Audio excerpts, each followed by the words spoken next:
DTV, el periodismo en el Congreso.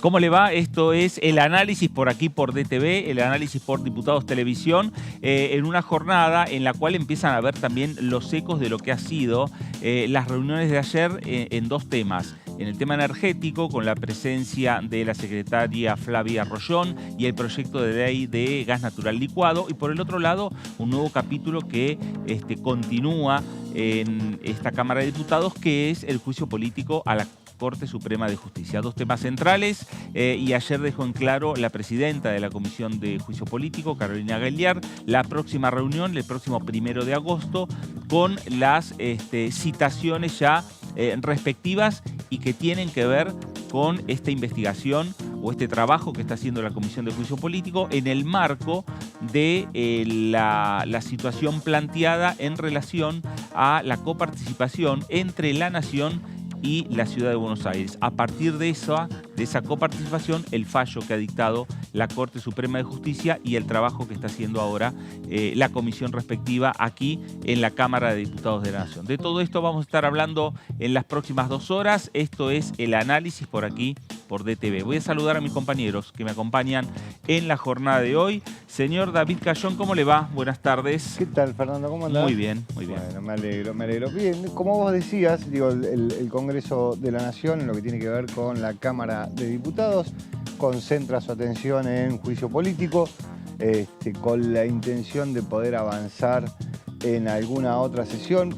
Es medio difícil, pero todo está concentrado en juicio político. La expectativa también de lo que pasó ayer y lo que va a pasar con fecha con citación para Silvio Robles, el secretario del presidente de la Corte, y con Marcelo D'Alessandro, el ex ministro de Justicia y Seguridad de la Ciudad de Buenos Aires, que son los que habrían intercambiado esos chats de Telegram en donde acordaban el resultado del fallo por coparticipación, que la demanda que le hizo la Ciudad de Buenos Aires al Estado Nacional.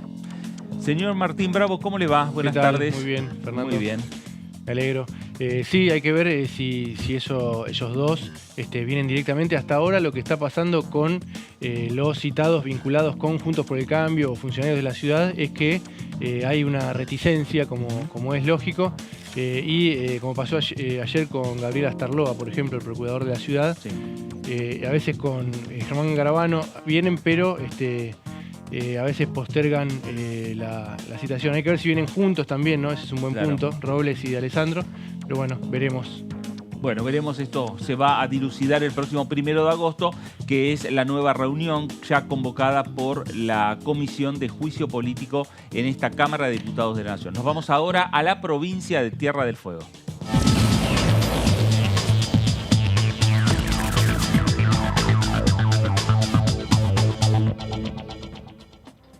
Diputada Roxana Bertone, ¿cómo le va? Fernando Fraquelli saluda. Hola Fernando, ¿cómo estás vos? A tus televidentes, a tus compañeros en el piso. Muy buenas tardes. Buenas tardes. Bueno, y acá estábamos destacando un poco lo que tiene que ver ya los ecos que van dejando de una nueva reunión. Seguramente habrá otras que tienen que ver con la Comisión de Energía, que tienen que ver con el gas natural licuado, que tienen que ver con otra, digamos, otra perspectiva a partir de lo que ha sido la inauguración del gasoducto Néstor Kirchner y el trabajo que ahora tienen que hacer ustedes también con los funcionarios de gobierno. Es así, ayer tuvimos una segunda reunión informativa donde estuvo la Secretaria de Energía, también la Secretaria de Ingresos Públicos, la doctora Claudia Balestrini, una reunión donde pudimos, los diputados que tenían inquietudes, yo, Fernando, vengo apoyando este proyecto desde el ingreso. Creo que es un proyecto muy necesario para la Argentina, esto de poner en valor el gas de vaca muerta. Lo expresé en la reunión que estuvo presente el presidente de YPF y todo su equipo, Pablo González, más los directivos de las provincias que también estuvieron presentes. Hice saber mi opinión favorable. Creo que así como nosotros debemos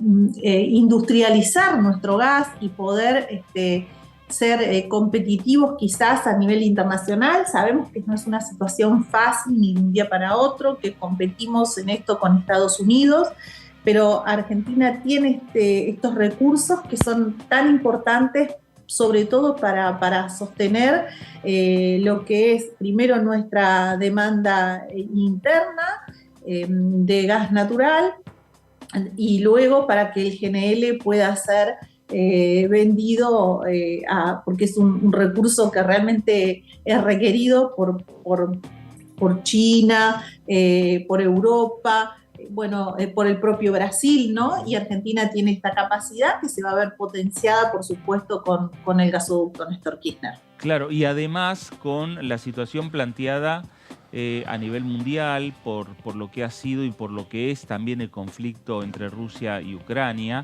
y por lo tanto los ojos del mundo también están mirando a la República Argentina a partir de estos recursos. Es así. En el caso de Rusia es uno de los proveedores de GNL en el mundo. Hoy tiene una dificultad propios de este conflicto, ¿no? Y una necesidad en todos los países de Europa que vieron cortado su suministro de gas.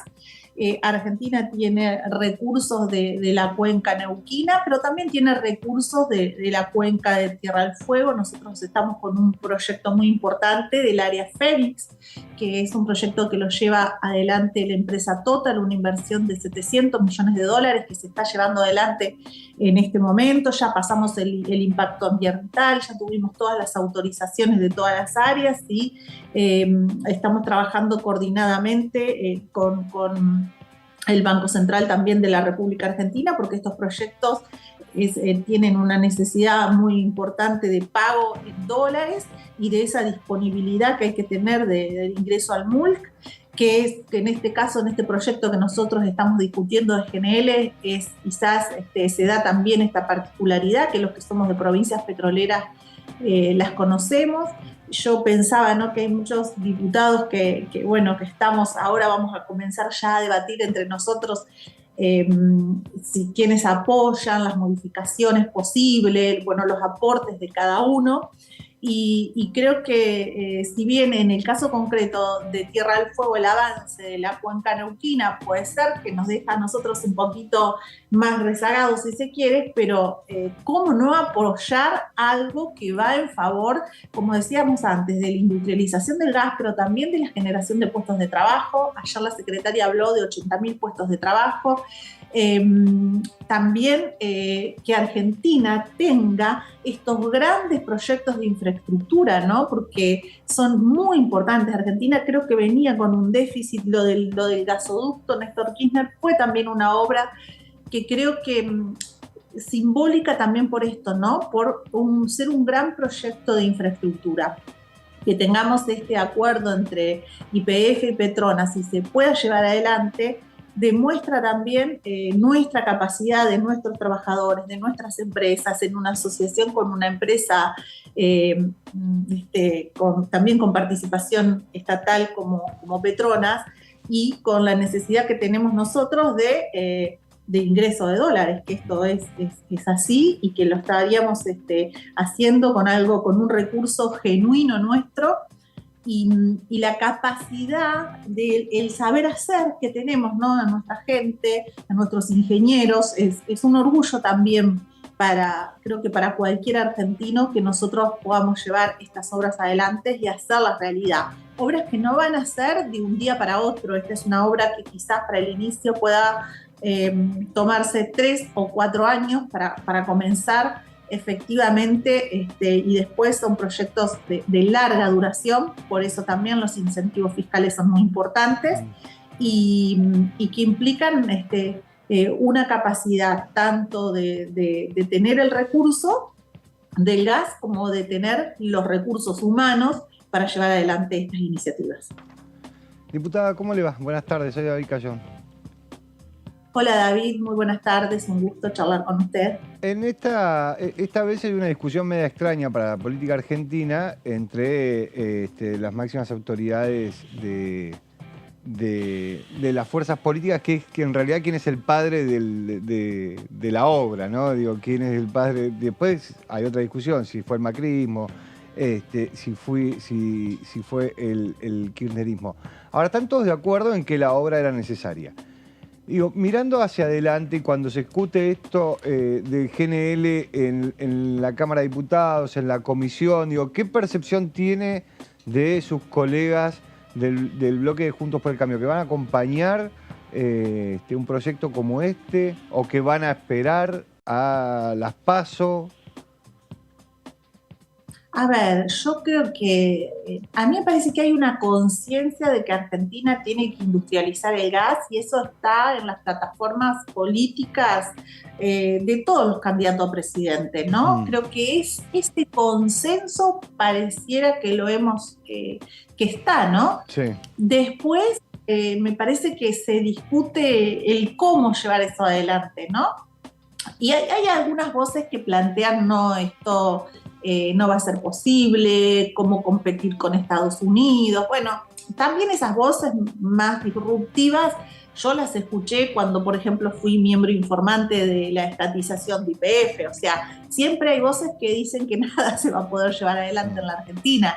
Pero yo soy optimista porque el gobierno que sea puede llevarnos más o menos tiempo la discusión. Ojalá que sea menos. Cuanto antes nosotros tengamos, esto es mejor para el país y eso le va a servir a cualquier presidente.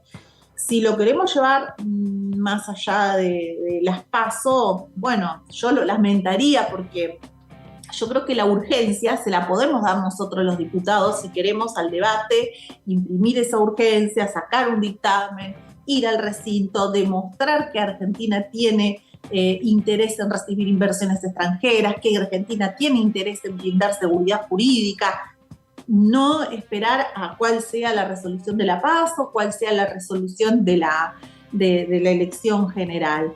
Yo creo que hay diferentes posiciones. Hay los diputados que son ligados a las provincias petroleras, conocen la temática y pueden tener apreciaciones disímiles en algunas cuestiones, pero yo soy optimista en que haya diputados de la oposición, de Juntos por el Cambio, del radicalismo, que apoyen una iniciativa de esta naturaleza. Soy optimista porque digo, ¿quién puede desconocer la envergadura de un proyecto así y la importancia que puede tener para un país como Argentina, ¿no? Mismo sea la continuidad de la segunda etapa del gasoducto Néstor Kirchner para poder vender nosotros gas a Brasil. Son cuestiones que son innegables, que están a la vista de todo el que entiende algo de la materia, ¿no? Y creo que se puede dar ese consenso. Yo lo espero. Buenas tardes, diputada. Martín Bravo la saluda. ¿Cómo le va? Hola Martín, muy buenas tardes. Buenas tardes. Vinculado con lo que estaba diciendo, ya estamos en plena campaña, pero el oficialismo tiene previsto intentar, ¿no?, mantener la actividad en el Congreso, en la Cámara, pero bueno, hay una paridad muy importante entre las dos principales coaliciones y da la impresión de que sin consenso es muy difícil que avance un proyecto que se pueda aprobar en el recinto, por lo menos. ¿Cómo están pensando la agenda? ¿Están pensando impulsar proyectos con consenso únicamente o puede haber algún otro?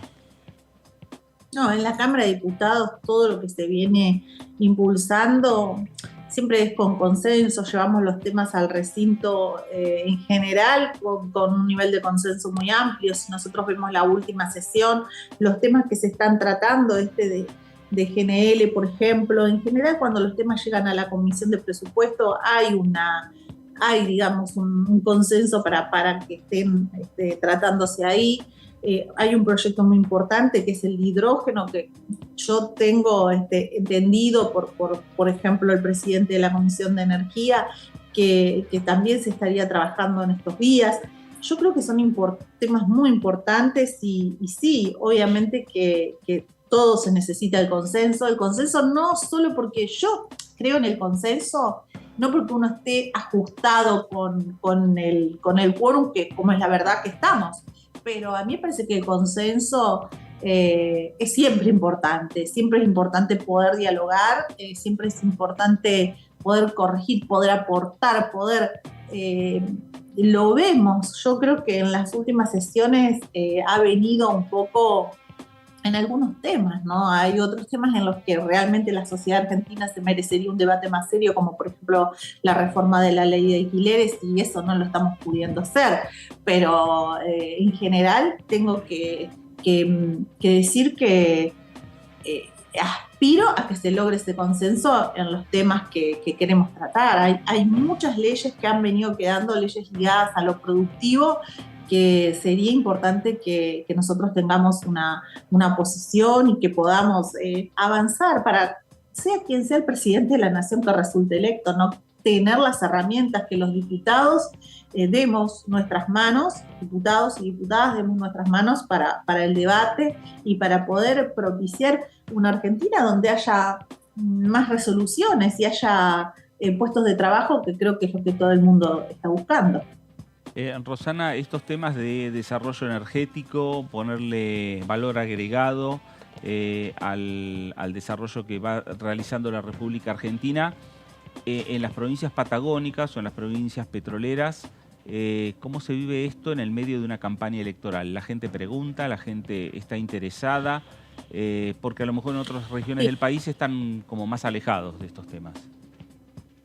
Sí, en la Patagonia son temas que importan. Usted lo habrá escuchado al diputado gobernador electo de Neuquén, Figueroa. Él se ha estado en todas las posibilidades que hemos tenido. Yo misma lo he hecho. Miren, nosotros transcurrimos la elección de nuestra provincia, que fue el 14 de mayo, con la discusión del proyecto Fénix, y salvo algunas voces desde lo medioambiental que últimamente hay sobre si es posible que Argentina desarrolle su producción offshore, que en el caso de Tierra del Fuego tiene una experiencia de 45 años de trabajo en el offshore. Salvo esas cuestiones puntuales, la gente tiene siempre mucha expectativa, ¿no? Hay una historia de nuestros trabajadores petroleros, sobre todo en la ciudad de Río Grande, hay un monumento al petróleo. Usted habrá escuchado también ayer al diputado de la oposición que tiene un proyecto de GNL. Él dijo, mi bisabuelo en 1922 estuvo en el incendio de un pozo petrolero. Digo, mire si no hay tradición de las provincias patagónicas con respecto a estos temas, que a mí también me llama la atención, porque petróleo no solo hay en la Patagonia, han tenido tradición, por ejemplo, Mendoza, que yo veo que con el transcurso del tiempo, ¿no?, se han ido ligando más a la industria vitivinícola, pero también los mendocinos eran grandes conocedores de los temas petroleros. Hoy día parece que somos más la Patagonia, pero en nuestras comunidades tiene una importancia superlativa. Es algo que la gente sabe de lo que discute, quiere los proyectos, quiere que se lleve adelante, sabe que esas obras movilizan la economía de una manera importante, y yo creo que con lo del gasoducto, usted habrá visto que en la cantidad de trabajadores que había, esa zona de la provincia de Buenos Aires, Bahía Blanca, bueno, donde y es solo un gasoducto. Imagínese lo que es construir unas plantas de GNL, ¿no? O sea, es algo realmente que va a ser historia en nuestro país. Y así, también le digo, la capacidad formativa de nuestra gente. En el gasoducto, por ejemplo, se formaron 80 soldadores de alta precisión que después esos pueden trabajar en el mundo. Mire, a nosotros con tener a la empresa Total en nuestra provincia, recibimos mucha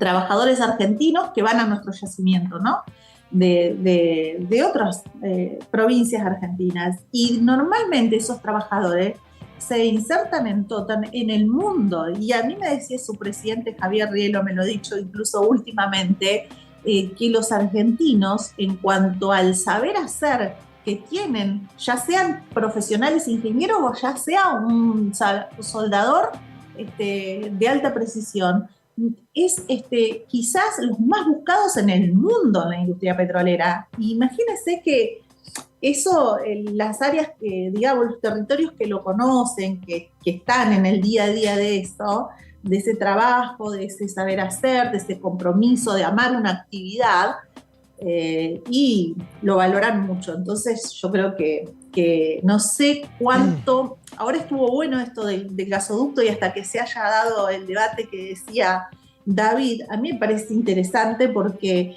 creo que pone en el conocimiento de mucha gente cuestiones que por ahí son tan técnicas o tan de determinada área, y acá, bueno, un poco todos podemos conocer, ¿no? de lo que pasa en áreas que son estratégicas para un país como es el petróleo y la energía.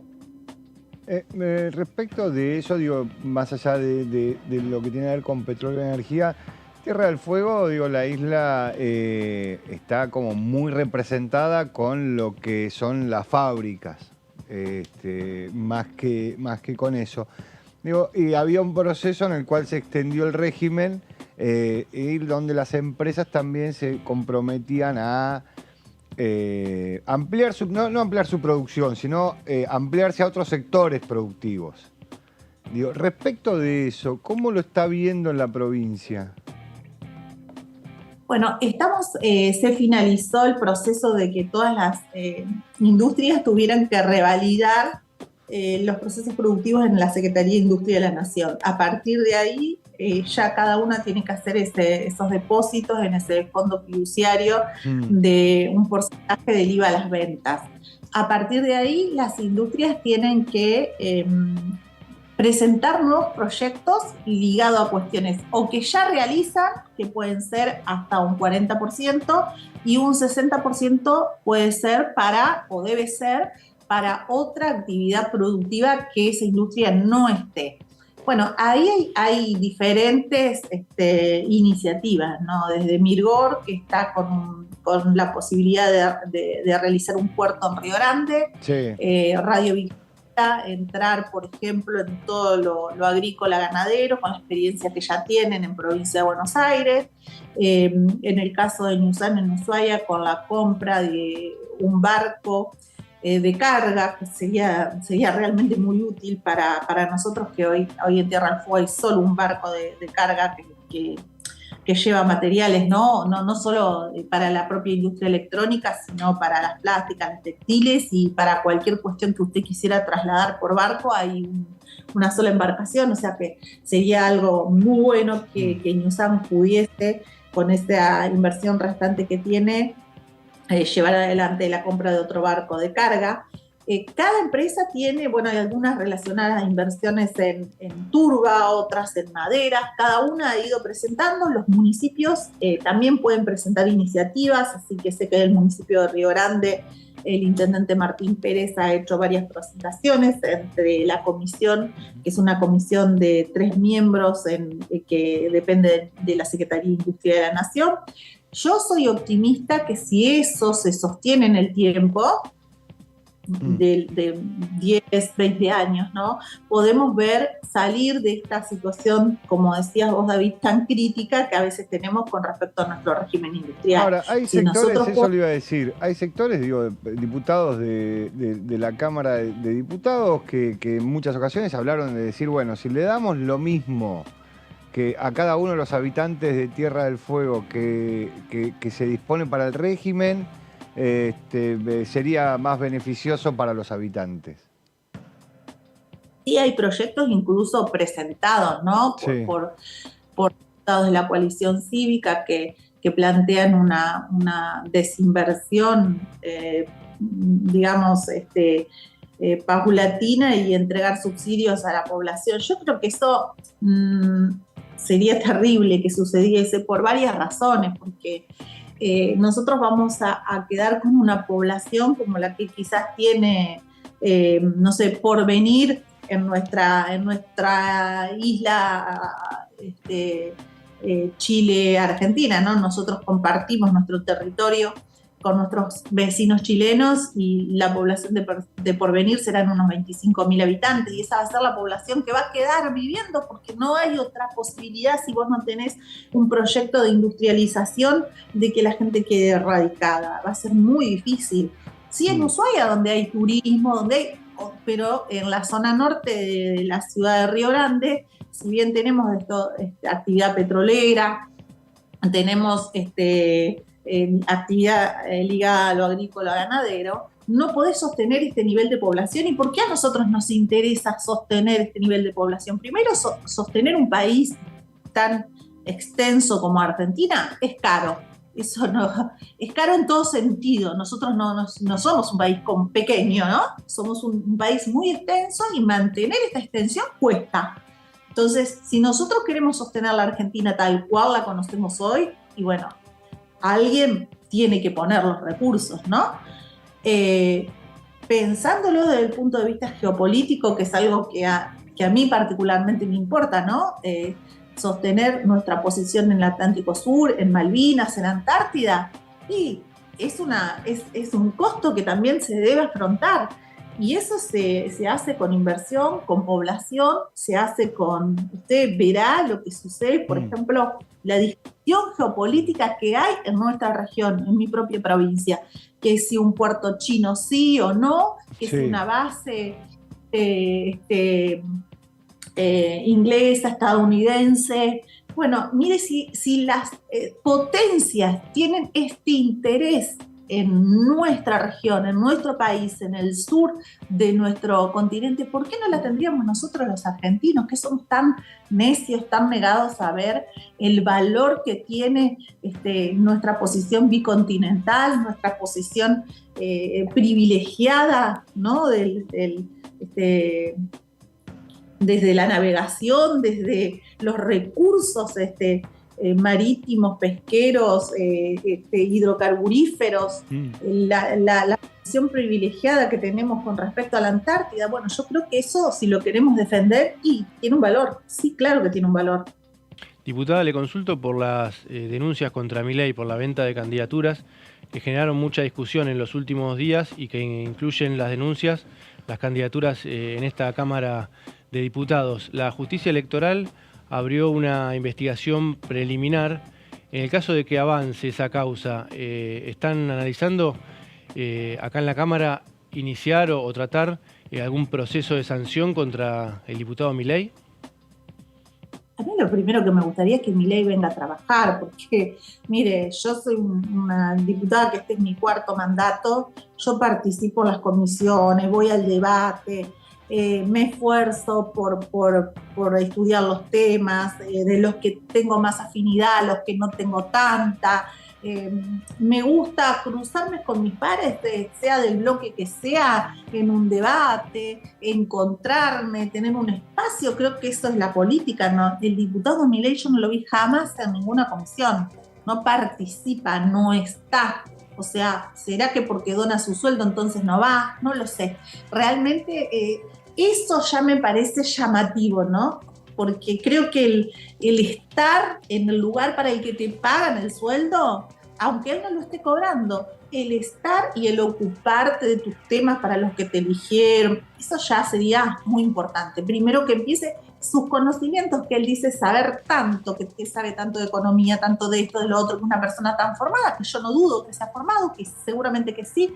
¿Por qué nos va a poner ese saber que dice tener en las propias comisiones? Lo mismo en el recinto. Usted lo ve, yo entiendo que las sesiones son tediosas, ¿no? Que comienzan si decimos que comienzan a las 12 y comienzan 12:30 y van hasta las 2 de la mañana.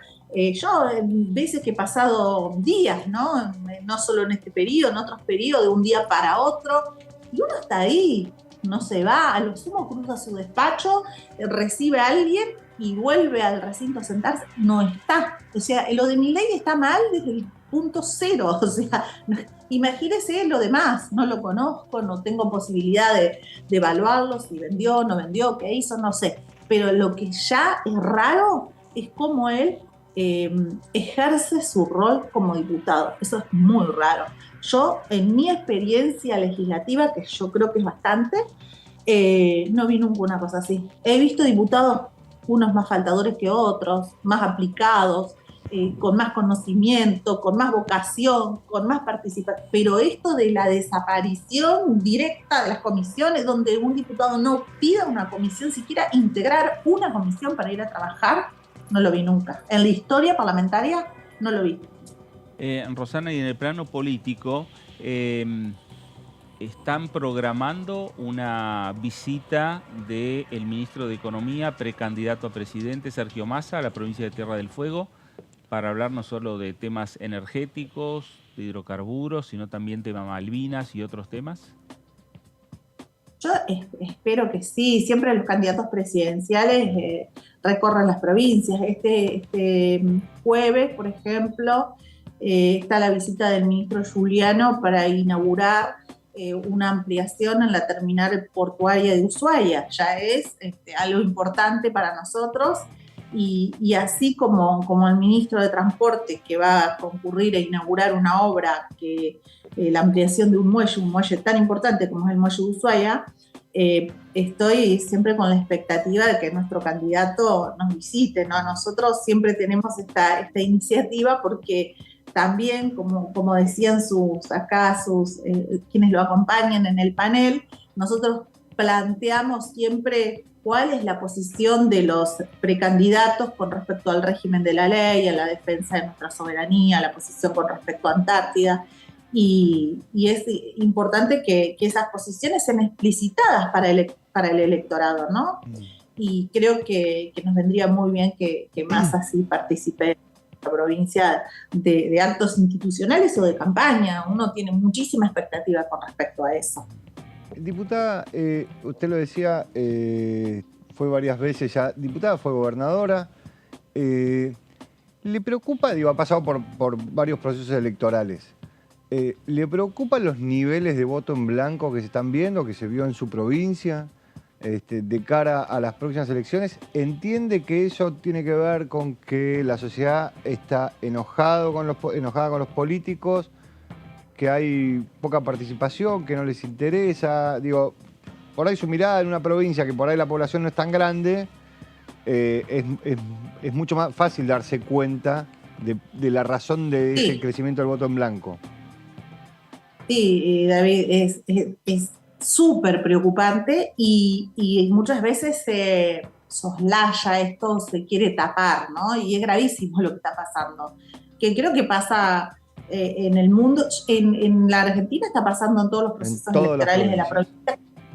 Creo que excepto Tucumán pasó en todas. El de mi provincia, yo le digo, fue muy llamativo. Por ejemplo, 20% de voto en blanco a gobernador. Yo ahí podría atribuírselo a que, como no hubo una fórmula del peronismo participando, entiendo que muchos peronistas no querían una fórmula donde el representante era de Forja o del Movimiento Popular Fueguino, por más que se dijera que está cercano a Massa. No, o sea, el peronista... Puedo decir, puedo buscarle esa voz si quiero, ¿no? De las cosas que escuché. Pero puedo decirle que el 25% del voto en blanco en las categorías al ámbito legislativo provincial, terrible. Nosotros veníamos con guarismos altos, que ya eran preocupantes, del 17, del 18, pero del 25, y le digo, es terrible. ¿Cómo es uno elegido, ¿no? ¿Con qué nivel de representación, si esto se sigue dando? Son niveles mínimos que después, a la hora de gobernar, se generan muchas dificultades, ¿no? O sea, ojalá que a nivel presidencial suceda algo distinto y que nosotros podamos tener altos niveles de participación, como ha sido la historia de Argentina, ¿no? Que yo creo de haber vivido tantos años en dictadura militar, hizo que la sociedad valore mucho el hecho de votar. Espero que eso se conserve a nivel nacional, porque si no es algo que nos va a ir horadando la democracia poco a poco. Y usted me dice, bueno, esto es por la credibilidad o por... Creo que hay una mezcla de todo, ¿no? Desde la pandemia en adelante, una situación de apatía en la participación, una población que descree de la política porque hay mucha cuestión de antipolítica metida también en redes sociales. Hay también una no respuesta de nosotros, de la propia clase política, de ciertos temas, y esto obviamente que enoja a la ciudadanía, y también una lejanía de la clase política con respecto a lo que los representados necesitan, ¿no? Uno a veces ve cuestiones que son llamativas, no sé, ven las redes sociales, yo veo cosas raras de la clase política, y que creo que en vez de acercar, alejan a la gente, ¿no? Pero espero, tengo esta secreta esperanza de que como nos costó tanto recuperar la democracia, como recién son 40 años, haya esta reflexión por parte de nuestra gente y vayan a votar. Porque no me gustaría ver reflejado lo que ha pasado en las situaciones provinciales que se vean reflejadas en el ámbito nacional, porque entonces ahí sí vamos a tener una cuestión que, no digo para esta elección, pero para otras, si eso se sostiene en el tiempo y el nivel de representación va a ser cada vez más débil, y cuando el nivel de representación democrática y política es débil, ¿quién va a salir ganando?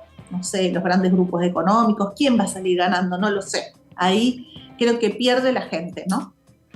Rosana, antes de despedirla, ayer se dio que la Comisión de Energía, casi por momentos en simultáneo, estaba también sesionando la Comisión de Juicio Político, pero ¿qué reflexión le merece la Comisión y el trabajo en la Comisión de Juicio Político que vienen desarrollando en el marco del juicio político a la Corte Suprema? Yo creo, lo que yo escucho, yo no participo porque no integro a la comisión, he integrado en otros periodos, en este no, de entrada no me incluyeron. Normalmente no es una comisión que yo pida, yo siempre explico, Fernando, que yo me quiero salir de las comisiones ligadas al derecho, ¿no? Y aún así siempre lo ponen a uno en alguna que no ha pedido, ligadas al derecho. Es como decir, bueno, ese abogado lo mandamos acá. No sé, siempre me hubiera gustado en el Parlamento integrar, por ejemplo, la Comisión de Salud. Jamás se me concedió esa posibilidad. Bueno, no estoy participando en este momento, pero ¿qué escucho, qué veo en general?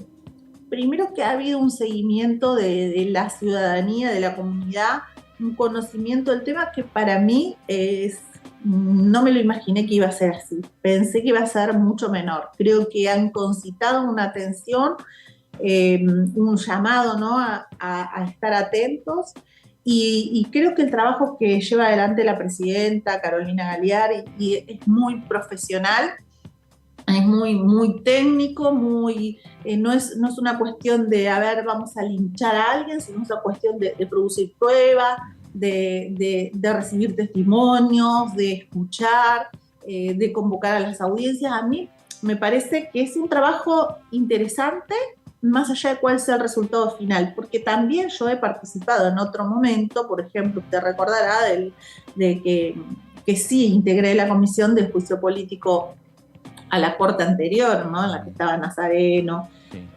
Y que bueno, la mayoría de los miembros terminaron renunciando, ¿no? Y me parece que si yo tengo que comparar los dos momentos, en este momento hay un trabajo mucho más profesional y más ajustado al procedimiento, claro, que tiene regulado la comisión, ¿no? Porque la comisión tiene un procedimiento regulado. Y eso es lo que podría decirle. Rosana, gracias por estos minutos para con Diputados Televisión. Muchas gracias a ustedes y muy buenas tardes a todos los televidentes. Gracias, buenas tardes. La diputada Rosana Bertone, diputada del Frente de Todos por la provincia de Tierra del Fuego. Claro, el tema energético es un tema central para los diputados, para las diputadas patagónicas. Y es verdad, lo planteó en la comisión el diputado de la provincia de Neuquén, hoy Rolando Figueroa, hoy gobernador electo de esa provincia, y una de las primeras que salió a acompañarlo en el sentido de que el resto de los diputados acompañen lo que es el tratamiento, la puesta en valor del gas natural licuado. Y una de las primeras que salió en respaldarlo fue la propia diputada Bertone. Prácticamente hasta el diputado Figueroa contestándole o haciendo alusión a alguna de los discursos que se habían hecho desde las bancadas o de otras bancadas de la oposición. Sí, por eso le preguntaba, digo, porque más allá de la discusión que se dio entre los expresidentes, Mauricio Macri y Cristina Fernández de Kirchner, respecto de quién decía qué del gasoducto, lo que quedaba implícito en esa discusión era que ambos querían ser, o por lo menos se presentaban como los padres de la criatura, en el sentido de que había sido una idea o del Frente de Todos, o del kirchnerismo, o una idea del Cambiemos o del macrismo. Eso lo que dejaba de fondo era, bueno, estamos todos de acuerdo con esto, estamos todos de acuerdo en que es importante. Salieron candidatos de la oposición a decir, más allá de todas las críticas que se hacen o que se pueden hacer, a decir que era una obra necesaria. Bueno, ahora el paso siguiente para que la Argentina no solo produzca gas y lo pueda transportar a diferentes lugares del país, el paso siguiente es el gas natural licuado, las plantas, para que produzca, lo pueda transportar y lo pueda exportar. Claro. Digo, y frente a eso, digo, por eso le preguntaba qué decían sus colegas de la oposición. Digo, todos quieren eso. Ahora, es cierto que estamos en medio de un proceso electoral y ahora que hay una buena noticia en economía y en energía, todos quieren ser parte de esa buena noticia. Si hubiese sido una mala noticia, todo desaparecía. Bueno, digo, me parece que se debería avanzar sin pensar en las PASO y en las elecciones generales para tener este proyecto de ley aprobado lo más rápido posible para que puedan llegar las inversiones. Claro. Yo hoy lo escuchaba en un reportaje radial a Miguel Pichetto, que es un hombre que ha estado muchos años en el Congreso Nacional. Hoy es candidato o precandidato a diputado por la lista que acompaña, por Provincia de Buenos Aires, la lista que acompaña a Horacio Rodríguez Larreta, y aplaudió el tema del gasoducto. Sí, claro. Hay otros dirigentes que tuvieron otras opiniones respecto a, bien como dice David, si esta obra tiene que ver con un antecedente de Mauricio Macri o con un antecedente de Cristina Kirchner o un antecedente del gobierno de ahora de Alberto Fernández. Lo importante es que el gasoducto le va a servir de aquí en adelante a Es todo, un proyecto que sí, al país le va a hacer ahorrar dólares también. Claro. Eso lo va a aprovechar cualquier gobierno y bueno, los ciudadanos. También dijo la diputada que bueno, todos los proyectos que impulse el oficialismo en esta etapa, por una cuestión de necesidad también, de imposibilidad de avanzar por su cuenta, van a ser con consenso. Algún tipo de consenso va a intentar buscar, si no es Juntos por el Cambio. Una parte en un momento dijo, yo espero que aunque sea una parte, Juntos por el Cambio pueda acompañar, o bueno, algunos otros bloques. También es cierto que con los bloques, los que decimos que están en el medio, a veces no alcanza o está muy justo, hace falta una parte de Juntos por el Cambio. Bueno, esa es la tarea que tiene que encarar el oficialismo, pero sí, prácticamente hasta diciembre, y probablemente también con el recambio, es muy difícil que uno de los dos bloques impulse un proyecto solamente con los votos propios, ¿no? Claro. Sí, ahí yo supongo que empezarán a tallar fuerte los que son los legisladores patagónicos. Sí. Digo, porque en los bloques del medio vos tenés gente de Río Negro, tenés gente de Neuquén, tenés radicales que son patagónicos, digo, tenés gente del PRO que es patagónica, alguno de esos, por esto que decíamos antes y que comentaba Fernando, digo, el próximo gobernador de Neuquén lo propone y alguien que no es de su fuerza política es el primer legislador, la primera legisladora que sale a apoyarlo, que es Bertone. Claro. Digo, no es de su fuerza política, con lo cual uno podría decir, bueno, está de acuerdo, pero no dice nada porque estamos en campaña, porque... No. Digo, me parece que de vuelta entendemos todos la necesidad de y las ventajas de. Claro. Entonces el gasoducto hoy presenta eso. Después, si quieren, se puede discutir si se llama como se llama, o si lo nombran, si no lo nombran. Claro. Pero el próximo gobierno va a usufructuar los beneficios de este gasoducto. Usufructuar desde el punto de vista político. Claro. Bueno, una planta de GNL para poder exportar va a ser usufructuado por el próximo, digo, no importa la cantidad de gobiernos que sea, deberían estar mirando ese momento más que el 13 de agosto y... Una mirada más amplia. Sí, totalmente. ¿No? Bueno, decimos que en la Comisión de Energía y Presupuesto, ambas comisiones que se reunieron, estuvo Flavia Rollón, secretaria de Energía de la Nación, hablando, defendiendo este proyecto de gas natural licuado, el proyecto de GNL que el Ejecutivo envió al Congreso Nacional. Lo defendió de esta manera. Muy bien, estamos con la Secretaria de Energía de la República Argentina, estamos hablando de Flavia Rollón. Bueno, un resumen un poco de lo que ha sido esta comisión conjunta con Presupuesto y Hacienda, con Energía y Combustibles, particularmente para hablar de este proyecto de promoción del gas natural licuado. Bueno, ¿de qué manera beneficiaría a nuestro país este proyecto precisamente? Bueno, este proyecto de ley habla de una industria que hoy no está en la Argentina, que va a permitir industrializar y agregarle valor a nuestro gas. Hoy Vaca Muerta es la segunda reserva de gas no convencional del mundo. Ha tenido un desarrollo y realmente se ha constituido el desarrollo de Vaca Muerta en una política de Estado, y eso ha posibilitado de que hoy esté demostrado Vaca Muerta como un recurso de clase mundial, con niveles de productividad de clase mundial, y eso nos lleva a soñar de que pueda haber la instalación de una o varias plantas de GNL en la Argentina. En los tiempos de transición energética esto también es una oportunidad para la Argentina, porque el mundo va a demandar en el corto plazo más GNL y Argentina se puede colocar en ese escenario. Para esto son inversiones muy intensivas de capital, depende del proyecto, pero hay una inversión mínima de 6.000 millones de dólares, se pueden generar cientos de miles de puestos de trabajo. Está desde el proyecto el más ambicioso, es el de YPF Petronas, pero también hay otros proyectos un poco más chicos, pero este proyecto estar hablando de una inversión del orden de los 100.000 millones de dólares, con generación de 100.000 puestos de trabajo en la etapa de construcción, otros tantos en la etapa de operación. Y hoy, en los tiempos de transición energética, claramente tenemos una ventana de tiempo acotada para aprovechar estos recursos, y Argentina tiene este desafío por delante. Nosotros trabajamos en este proyecto de ley justamente para que Argentina pueda estar a la altura de las circunstancias, y sería oportuno de que Argentina y el Congreso comience a dar el marco de las políticas públicas para que el GNL se desarrolle en la Argentina.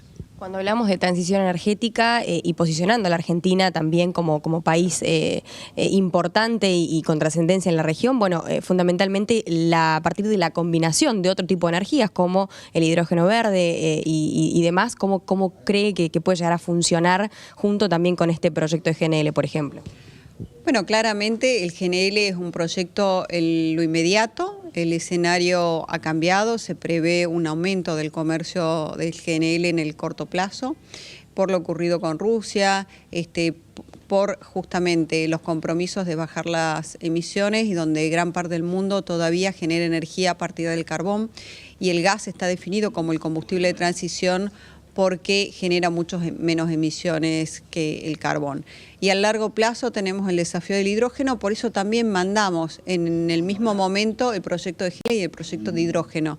Hoy estamos convocados a trabajar en comisión por el proyecto de GNL, y es nuestro deseo y estamos a disposición que pronto seamos convocados para trabajar con el proyecto del hidrógeno, que también es una apuesta de una industria nueva, de una industria innovadora, pero que Argentina también tiene ventajas comparativas para poder desarrollar esta industria, así que esperemos también de que el hidrógeno, que es una industria que se posiciona como un combustible alternativo de bajas emisiones al mediano plazo, que Argentina también pueda estar en ese marco, y que el Congreso también pueda dar el marco de las políticas públicas y el marco regulatorio que se requiere para el desarrollo del hidrógeno también.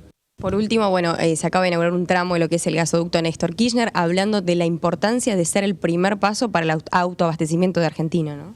Sí, efectivamente, es un logro para todo el país, para todos los argentinos, para la patria. Estamos muy contentos porque, más allá de que la obra fue desafiante y se hizo en tiempo récord, con esta obra Argentina está encaminada definitivamente al autoabastecimiento energético, a la independencia energética, y justamente por eso, porque ya el Estado argentino tomó una decisión y terminó la construcción de esta primera etapa y estamos avanzando prontamente en la licitación de la reversión y de la segunda etapa, es que nos permitimos ya, garantizando nuestro mercado doméstico, el gas que todos los argentinos y argentinas necesitan, nos permitimos ser ambiciosos y soñar en exportar nuestro gas a otros puntos del globo a través del GNL. Bueno, ahí estaba Flavia Rollón, secretaria de Energía de la Nación, participó en el plenario de las comisiones de Energía y de Presupuesto y Hacienda. El tema es el gas natural licuado, es el desarrollo energético para la República Argentina. 48 horas después de haberse inaugurado el gasoducto Néstor Kirchner y que se ha planteado como uno de los uno de los puntos más importantes en el desarrollo de las políticas energéticas en la República Argentina, que se ha dado el pasado día domingo y ayer que estuvo en el Congreso de la Nación. Un dato que dejó también, me parece, la diputada Rosana Bertone, que empieza la discusión entre los diputados respecto a el gas natural licuado. ¿Esto qué quiere decir? Que se dejaría ya de lado estas reuniones informativas.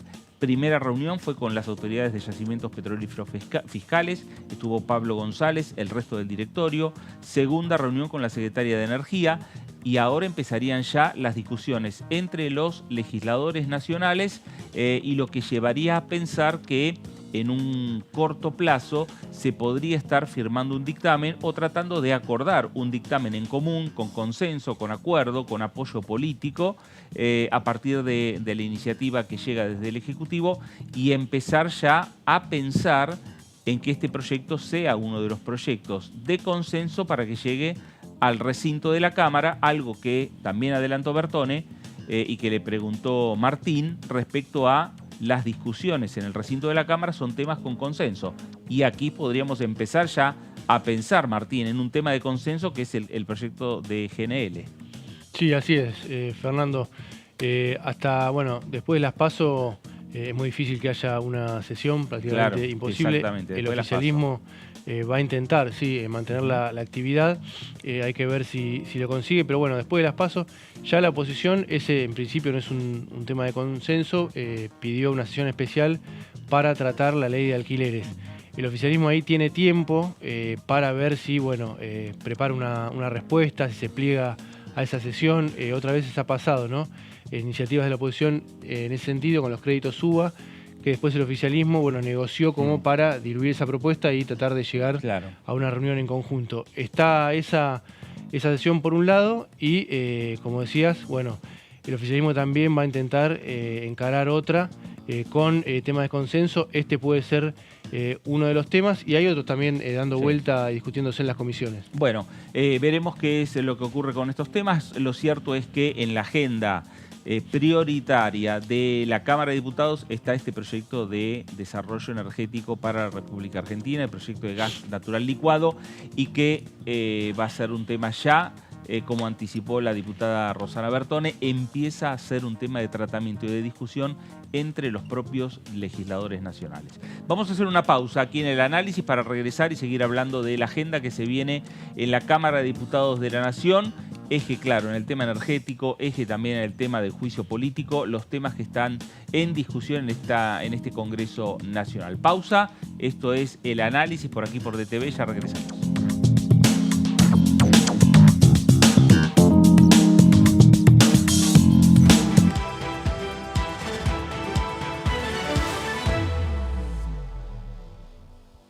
De noticias parlamentarias. Uno de los proyectos que hemos presentado aquí en el Congreso de la Nación tiene que ver con la reforma del Código Penal de la Nación, entendiendo la problemática que estamos viviendo en mi ciudad, la ciudad de Rosario, en relación a la inseguridad. Había un proyecto que nos llamó la atención y entonces lo destacamos acá. Entre esos proyectos, este sí se iba a analizar y se va a analizar en la próxima reunión de Desarrollo Humano, que es un proyecto de la diputada Estela Hernández relacionado con los delitos de abuso sexual, lo que comentabas, abuso sexual, secuestro y femicidio ejercidos contra niñas indígenas. DTV, el resumen, de lunes a viernes. Cuando hagas una compra, paga como quieras, pero paga lo que es justo, porque ahora contás con Precios Justos, el compromiso que tomamos con supermercados y distribuidores de todo el país, para que más de 2.000 productos mantengan su precio por 4 meses y la previsibilidad de que otros 30.000 no superen el 4% de aumento mensual. Además, podés avisar de faltantes o irregularidades para que nadie tenga que pagar de más. Bajate la app, escaneá y conocé los precios justos. Primero la gente. Ministerio de Economía. Argentina Presidencia.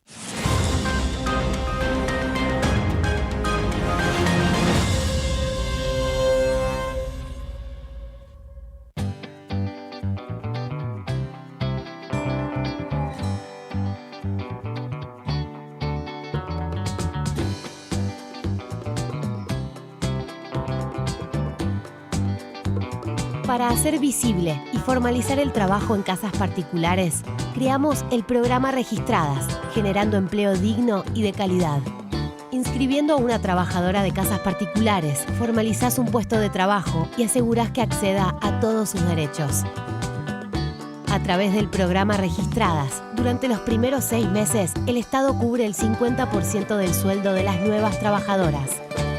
Una herramienta para visibilizar, formalizar y reconocer el trabajo del personal de casas particulares. Argentina Presidencia.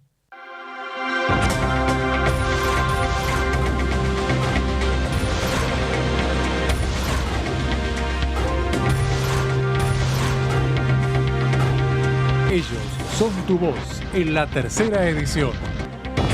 DTV, el periodismo en el Congreso. Nuevo episodio de Todo Cultura, aquí estamos en Diputados TV.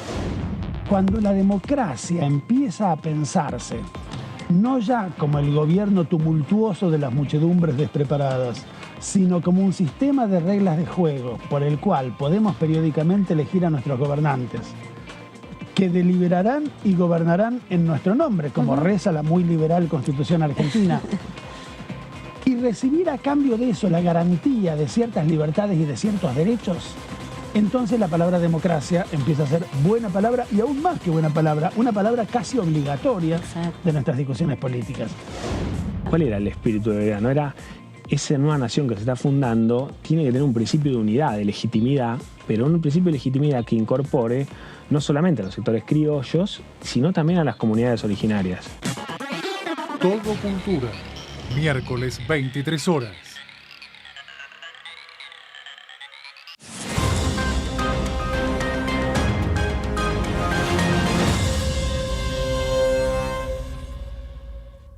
Ampliamos las asignaciones familiares. A partir de marzo, igualamos el tope de ingresos para percibir las asignaciones con el piso del impuesto a las ganancias. De este modo, incluimos a 900.000 niños, niñas y adolescentes al sistema de asignaciones, poniendo en valor el trabajo de más de 600.000 familias trabajadoras.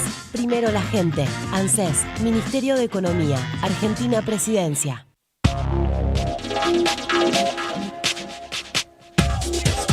DTV es información, diálogo, análisis. DTV es federalismo, pluralidad de voces, libertad de expresión. DTV es todo lo que un país en democracia tiene que ser. DTV es tu voz en el Congreso. Este 2023, seguí eligiéndonos. DTV, el periodismo en el Congreso. Buena semana, ¿cómo andan? Bienvenidos, bienvenidas, aquí estamos. Hay un proyecto por el cual yo trabajé muchísimo y somos muchos los diputados y diputadas que hemos trabajado, pero veo muy difícil que eso pueda darse, y es el proyecto de humedales. Creo que es un proyecto muy importante para la Argentina también. Todo lo que tiene que ver con la agenda ambiental, en ese caso el de trazabilidad también entra.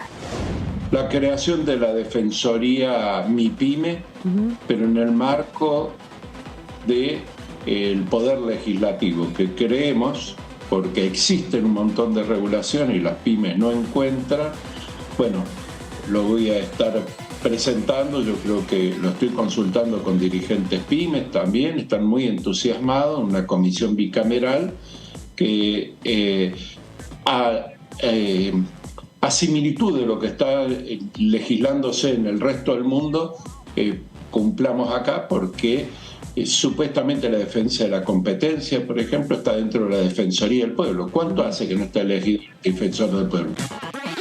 DTV, tercera edición, de lunes a viernes.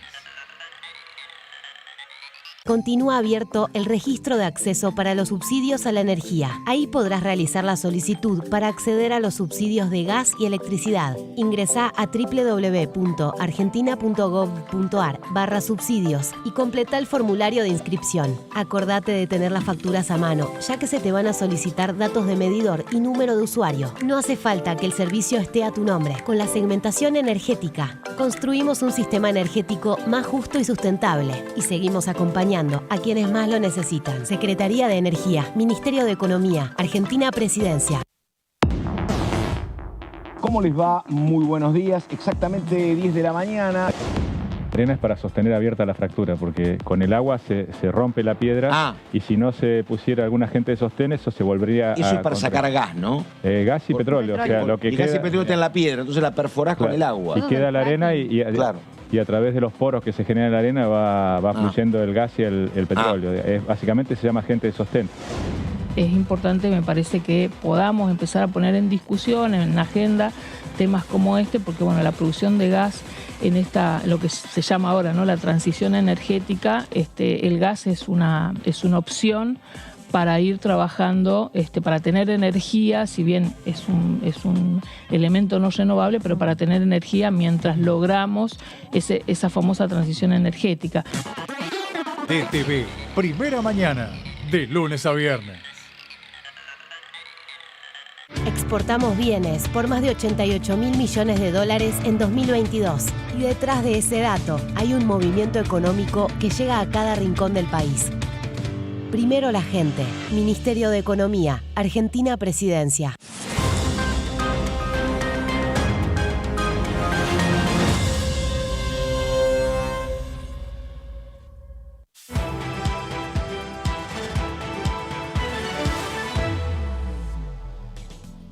Muy bien, regresamos aquí a El Análisis por DTV, El Análisis por Diputados Televisión, en una jornada en la cual, repetimos, siguen los ecos de lo que fue la jornada de ayer, con diferentes reuniones que tienen que ver con la energía, diferentes reuniones que tienen que ver con el juicio político a la Corte Suprema de Justicia de la Nación, a sus 4 integrantes. Ahora empieza ya el camino relacionado con esta nueva etapa, y que es el tema de la coparticipación, el fallo que tuvo la Corte respecto a la coparticipación entre la Nación y la Ciudad de Buenos Aires. Digamos, el primer choque fuerte desde el punto de vista político entre el gobierno de Alberto Fernández y el gobierno de Horacio Rodríguez Larreta, que en el medio de una campaña electoral donde lo tiene a uno de los precandidatos, que es Horacio Rodríguez Larreta, y por el otro lado el gobierno nacional, el Frente de Todos o Unión por la Patria, lo cierto es que lleva a que esta etapa del juicio político, más allá de los testigos que están citados para una nueva reunión de la Comisión de Juicio Político, lleva a que sea uno de los temas centrales desde el punto de vista político aquí en esta Cámara de Diputados de la Nación. Alto voltaje político, David Martín, para esta discusión que se da en el Congreso Nacional. Sí, así es, va a ser uno de los temas más intensos. Antes hablábamos de la dificultad de las dos coaliciones para reunir el quórum en el recinto. Bueno, en este caso, para esta discusión, la del juicio político de los integrantes de la Corte, el oficialismo para el ámbito de la comisión lo tiene resuelto, tiene la mayoría en esa comisión, así que puede tener quórum reuniendo a 16, los 16 integrantes que son del bloque de los 31 totales. Claro. Eso es como viene sucediendo hasta ahora, con el quórum justito, porque la oposición se suma a la reunión después, así que eso se va a mantener. Ya Carolina Gailear, la presidenta, citó para los primeros días de agosto, así que bueno, ahí ya vamos a estar a pocos días, ¿no?, de las PASO y claro, va a seguir esa comisión, eso está garantizado. Después, bueno, hay que ver el resto de los temas. Como decíamos, la intención del oficialismo es seguir discutiendo, que siga la actividad. Ayer, como decías en el inicio, hubo bastante movimiento en la Cámara, en el ámbito de las comisiones. Y bueno, hay que ver, decíamos al principio también, si asisten, ¿no?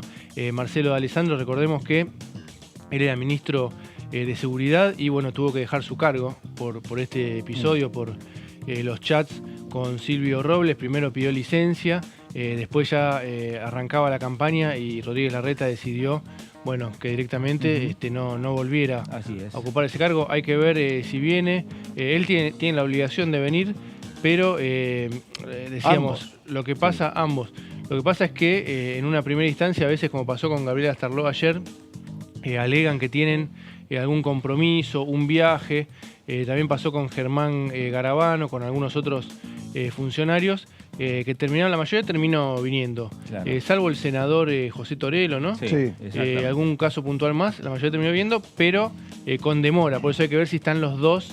A mí me cuesta creer que estén los dos juntos y ya en esta primera No, me parece que van a ir por separado, como están haciendo los testigos. Cada uno de los testigos viene en su horario y pueden cruzarse en una sala contigua que es como una sala de espera hasta que uno de los testigos termina de declarar y luego pasa otro de los testigos, a no ser que la comisión decida hacer una especie de careo entre ellos. Veremos cómo se desarrolla, ¿no? esa jornada. Sí, lo veo un poco extraño. Lo cierto es que, como decía Martín, en general eluden la primera situación, pero después tienen que venir. ¿Por qué? Porque salvo que seas un ministro de la Corte o salvo que seas el presidente, tenés que venir porque si no te va a buscar la fuerza pública. Claro. O sea, pueden pedirle a un juez que ese juez le pida a la policía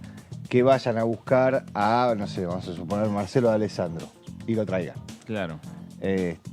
Con lo cual en algún lugar eso hace, porque hubo un caso que pidieron que iban a pedir la fuerza pública, al final no lo pidieron. Era Tonión. Sí. Ahí fue más de una vez, ¿no? Social. Fueron varias veces las que se ausentó. Sí, más de un mes. El oficialismo intenta no llegar a ese punto, ¿no? Sí. Pero bueno, lo usa como un arma de disuasión. Sí, claro. Lo tiene ahí. Es una herramienta más que tiene el reglamento, ¿no? de la comisión.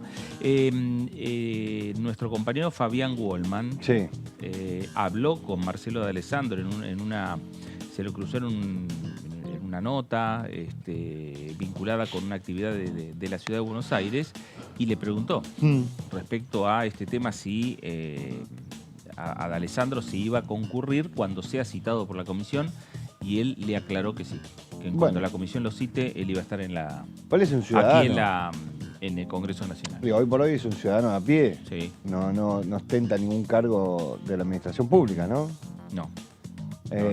Con lo cual, tiene los mismos derechos y obligaciones que cualquiera y entre esas obligaciones está la de asistir. Claro, exactamente. Lo mismo que el secretario de Rosati, digamos. Sí, claro, porque como no es un juez de la Corte, sino que es, vamos a poner nuestros términos, como si fuera un administrativo de la Corte. Robles. Silvio Robles, sí. Silvio Robles. También, si es citado, va a tener que venir. En algunos casos se puso la excusa de tener algún proceso judicial abierto y que declarar en la comisión podría implicarle un conflicto con el proceso judicial abierto. Entonces, frente a eso, lo que el oficialismo dice es, venga, siéntese y diga, no puedo responder a eso porque tengo un juicio y entonces... Que lo han hecho. Sí. Otros testigos. Por eso digo, me parece que son las opciones que se manejan. Lo que no pueden hacer si son citados es negarse a venir. O sea, porque, me parece que, así como decía Martín, que el oficialismo trata de no utilizar la herramienta. Sí.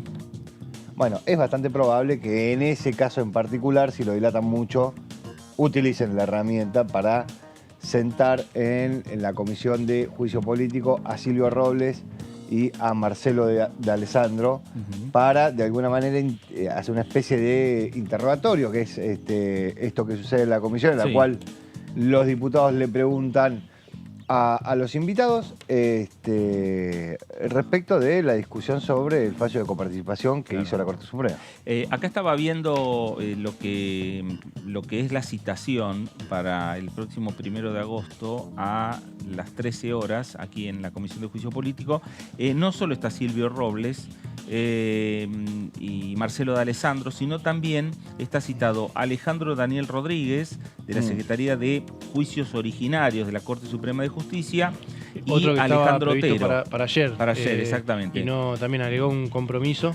Sería, Sí. en este caso es la segunda citación. Claro. Y Alejandro Otero, que es contador público, magíster en administración pública, también para que esté aquí en la Comisión de Juicio Político, para prestar declaración ante los legisladores nacionales, Sí. en este momento en el cual se discute los temas que tienen que ver con los números, los temas que tienen que ver con la economía, los temas que tienen que ver con esas decisiones políticas respecto al tema de la coparticipación. Sí, sí. Hasta Arloa es el que no está, ¿no? Que no Arloa, vino sí. ayer y no está en esta. Claro. No, en este caso. no. Sí, es cierto eso. De todas formas, también que no vengan y que se estiren los plazos, el oficialismo no lo apura y no utiliza rápidamente la herramienta esa, la carta de la fuerza pública. Sí. Porque también es cierto que el oficialismo sabe que una vez que tenga dictamen, que tenga la comisión tenga un documento definido, va a ir al recinto y en el recinto no cuenta con los 2/3 necesarios para que pueda avanzar. Entonces, si llega al recinto... O no va a ir al recinto por ese motivo, ¿no? Bueno, por eso digo. Puede si quedar ahí latente, ¿no? Si llega al recinto, se va a caer. Si dictaminan, no va a ir al recinto, pero tampoco se va a seguir la discusión. Claro. Entonces, lo más probable es que se estire lo más que se pueda, teniendo en cuenta la estrategia política electoral que lleva adelante el oficialismo, para que ese tema en particular esté todo el tiempo dando vueltas. Si se termina la comisión, no hay mucho más para decir. Si no... Octubre o noviembre, si hay balotaje. Claro. Decís, ahí se termina. Hasta el final. Claro. Hasta el final. Hasta el final del periodo legislativo. Sí, si te quedas quieto te llaman a declarar. Claro, veremos a ver cuántas audiencias lleva el caso de la coparticipación, porque veíamos y recién recordábamos quiénes son los citados para la reunión del 1 de agosto. Hay otros citados que han pedido dentro de la comisión, como por ejemplo Marcelo Casareto pidió la citación de el ex diputado nacional y ex ministro del Interior, Rogelio Frigerio. Sí, exacto. Y que la comisión aclaró que, perfecto, la citación, y por una cuestión política también, porque está en el medio de una campaña electoral, hacerlo después de lo que van a ser las elecciones primarias. Sí, y las elecciones en Entre Ríos. Cuando pasen las elecciones, Frigerio es precandidato a gobernador de la provincia de Entre Ríos. Cuando pasen las elecciones, ahí lo citarían a Rogelio Frigerio. Tendría que ser enseguida, ¿no? Porque si no después ya también queda cerca de las generales. De las generales. Y también me parece que es el mismo caso de Eduardo Guado de Pedro, el ministro del Interior. Sí. Que también circuló ya desde un primer momento que iba a venir. La idea de convocarlo a la comisión, y me parece que todo esto se está esperando para después de las elecciones. Pero lo cierto es que va a continuar con este trabajo la Comisión de Juicio Político. Y en el medio está también el otro tema, que es respecto a un cuarto capítulo, podríamos decir, dentro de lo que son la parte temática, que es el tema de la decisión de la Corte Suprema de Justicia de rechazar la ley de Consejo de la Magistratura y resurgir de las cenizas un proyecto que ya estaba, digamos, derogado por el Congreso Nacional. Claro, la interferencia de un poder del Estado en otro. Claro. Bueno, que se arrogó, lo que dice el oficialismo es que ahí la Corte se arrogó facultades legislativas porque, claro, repuso una ley que estaba derogada, como decías. Bueno, enseguida vamos a seguir también con el tema del juicio político. Vamos a escuchar algunos testimonios que dejaron los legisladores después de la reunión de la jornada de ayer, pero ahora nos vamos a la provincia del Chaco.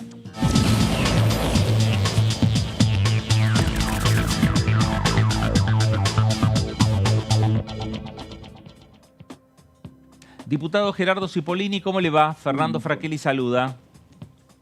Hola Fernando, ¿qué tal? ¿Cómo está? ¿Me oyen bien? Sí, perfecto, Gerardo. Bueno, hablando un poco sobre la agenda del Congreso, lo que dejó ayer juicio político y en definitiva la agenda del Congreso, que también se entrecruza con la agenda electoral, desde lo provincial hasta la agenda electoral nacional. Efectivamente, efectivamente estamos inmersos en un calendario muy intenso que acá en el Chaco va a llegar prácticamente hasta fin de año, ¿no? El 4 de noviembre va a haber elecciones a intendente en la ciudad de Resistencia, fíjense ustedes, 4 de noviembre. Y ahora estamos, bueno, ¿a cuánto estamos? A 4 o 5 semanas de las PASO nacionales, luego el 17 de septiembre las elecciones generales de la provincia del Chaco, luego en octubre las nacionales generales en el orden de todo el territorio. Así que en realidad me da la impresión de que el Congreso está atravesando un momento de decadencia de legisladores allí en el Palacio, ¿no? Porque están los que se postulan a gobernadores, a vicegobernadores, a renovar su banca en campaña como quien les habla, y después, bueno, y eso implica que cueste mucho ir al Palacio. Estamos recorriendo el territorio y en consecuencia no estamos cumpliendo en realidad con el mandato, pero bueno, sabido es que cada 2 años la labor legislativa entra en una especie de compás, de impas, porque los legisladores no estamos. El otro día estuvimos, ¿no?, en esa sesión que se hizo, que terminó a las 9 de la mañana, y ahora hay una reunión para el 25 de julio, ¿no? Recordarán ustedes que todos los bloques, excepto el oficialismo, firmaron los presidentes de bloque un pedido para que se lleve a cabo una sesión especial que tiene como objetivo principal tratar el tema de la ley de alquileres. Una ley que, saben ustedes, por unanimidad votamos todos, creo que no hubo votos en contra, no sé si Milei votó en contra, pero la votamos todos pensando que le dábamos al mercado una herramienta formidable para solucionar el eterno diálogo entre el propietario y el inquilino, y no resultó buena. No resultó buena porque hemos perjudicado a los inquilinos, hemos perjudicado a los propietarios, y tenemos de una vez por todas que tomar medidas que alivien y que permitan a la gente que no tiene su vivienda tener la posibilidad de tener una vivienda digna en el marco de un contrato de alquiler, y al propietario, bueno, que ese capital acumulado a lo largo de muchas veces de toda una vida, pensando en el caso, me consta en el caso de mucha gente que alquila mayor de edad, que ha trabajado para tener eso como una especie de reaseguro, tampoco se esté cumpliendo. Así que espero que, bueno, podamos reunirnos en ese escenario en el Palacio y tomemos alguna decisión que sea buena para la sociedad. La sociedad nos mira. Sí. Gerardo, ¿usted piensa que en esa convocatoria, en esa sesión especial ya convocada por parte de la oposición para el 23 de agosto, puede unificarse en la oposición un proyecto de ley o, digamos, un dictamen de los que ya está firmado, o rediscutir una modificación y que termine siendo una redacción nueva más allá de los dictámenes que fueron aprobados en el plenario de comisión? Y bueno, realmente hay un dictamen de mayoría y hay un dictamen de minoría que no se están pudiendo tratar. Probablemente algún aporte novedoso pudiera destrabar el conflicto y que todos nos sentemos a debatir y a charlar sobre este tema. Hay opiniones divergentes, aún dentro del propio espacio político nuestro, hay algunas opiniones divergentes, pero creo que, bueno, realmente debe primar yo diría que hasta el patriotismo debe primar en esta cuestión, ¿no?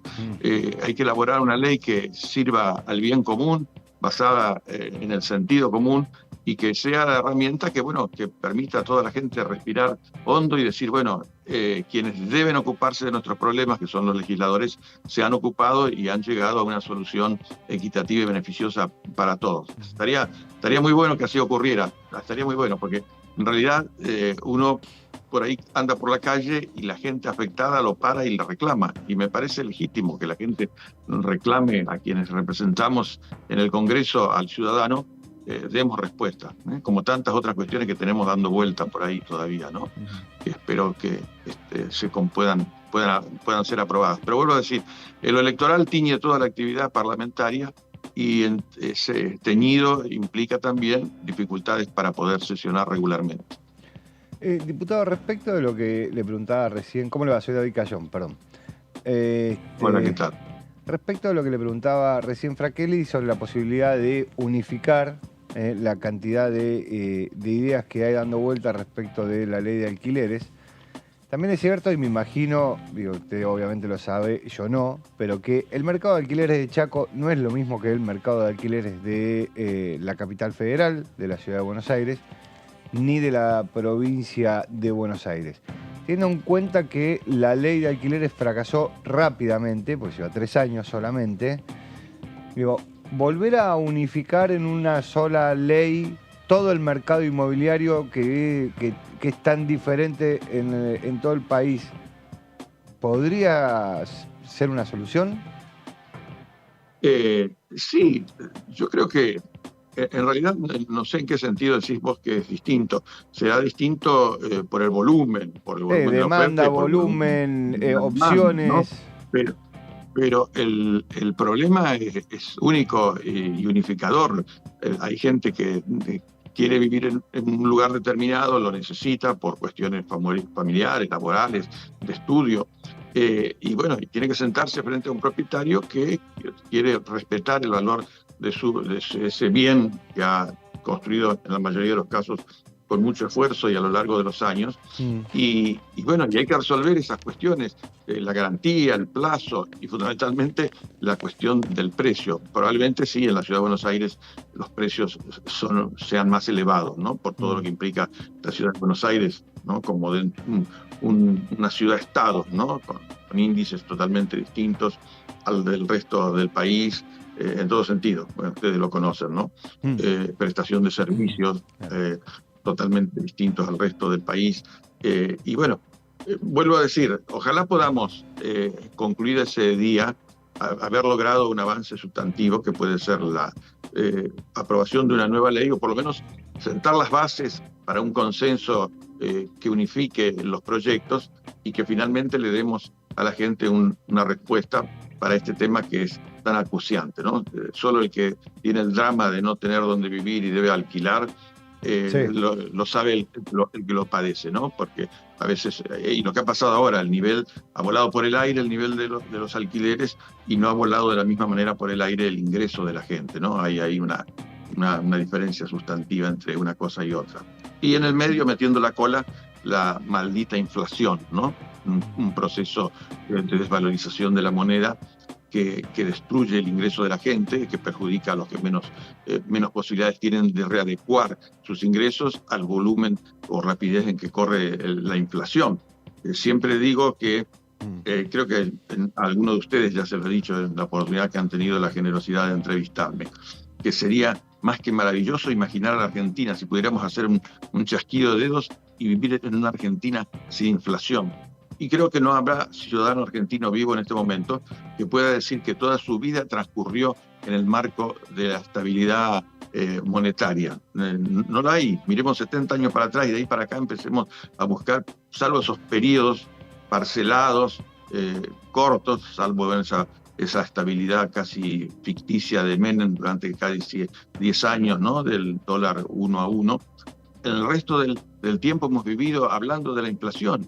Y debemos preguntarnos por qué nuestros vecinos del entorno latinoamericano pueden acreditar, Paraguay, Chile, Uruguay, Bolivia mismo, pueden acreditar estabilidad monetaria con tasas de inflación de 1 dígito, algunos con 2 dígitos, pero de la primera decena, y nosotros le damos aceleración a ese fenómeno que es tremendo, y que realmente, vuelvo a decir, qué lindo imaginar un escenario de estabilidad. Y a veces soy recurrente hablando de un país con el cual tengo y he tenido mucho contacto, puesto que habíamos firmado un convenio de hermandad y amistad, habida cuenta la cantidad de nativos que habían venido. Hablo de un pueblo de República Checa que se llama Velké Bílovice, que está en la provincia de Moravia del Sur. Y ellos en 5 años han tenido la inflación que nosotros tenemos en 1 mes.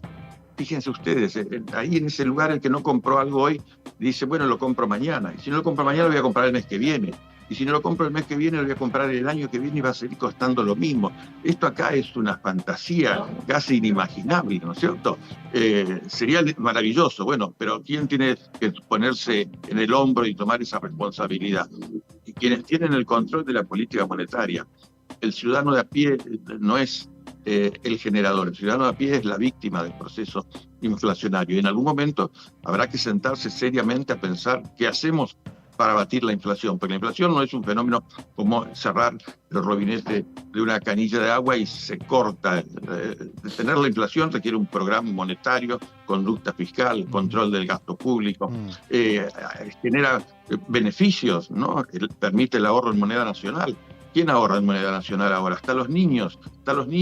Preguntan, no, dame la plata, abuelo, porque mañana no va a valer lo mismo, no lo voy a encontrar producto. Es una cosa desesperante, díganme ustedes si no es así. Así que yo creo que hay un anhelo ciudadano, lo transmite la gente. Yo estoy recorriendo la provincia del Chaco. El Chaco tiene 70 localidades en las que se llevan a cabo elecciones para intendente, ¿no? Estoy acompañando al candidato, nuestro candidato a gobernador, y realmente vemos esto, ¿no? Que además reclamamos que somos un país federal, pero en materia impositiva, por ejemplo, somos un país unitario. Hay un pequeño pueblo, ustedes cuando anuncian que me van a entrevistar, proyectan una imagen de la provincia del Chaco. Y la provincia del Chaco, no sé si a ustedes no les parece, a mí desde chico sí me parecía que era como un perrito sentado, ¿no? Y en la puntita de la oreja de ese perrito, en el punto tripartito, donde uno, si tuviera 3 pies, podría hacerlo, ¿no? Como tenemos 2 pies, vamos a poner primero el pie en la provincia del Chaco, luego la provincia de Formosa y luego la provincia de Salta. Es muy lindo, es conmocionante estar en ese lugar. Bueno, ese lugar está a 700 kilómetros de la capital provincial.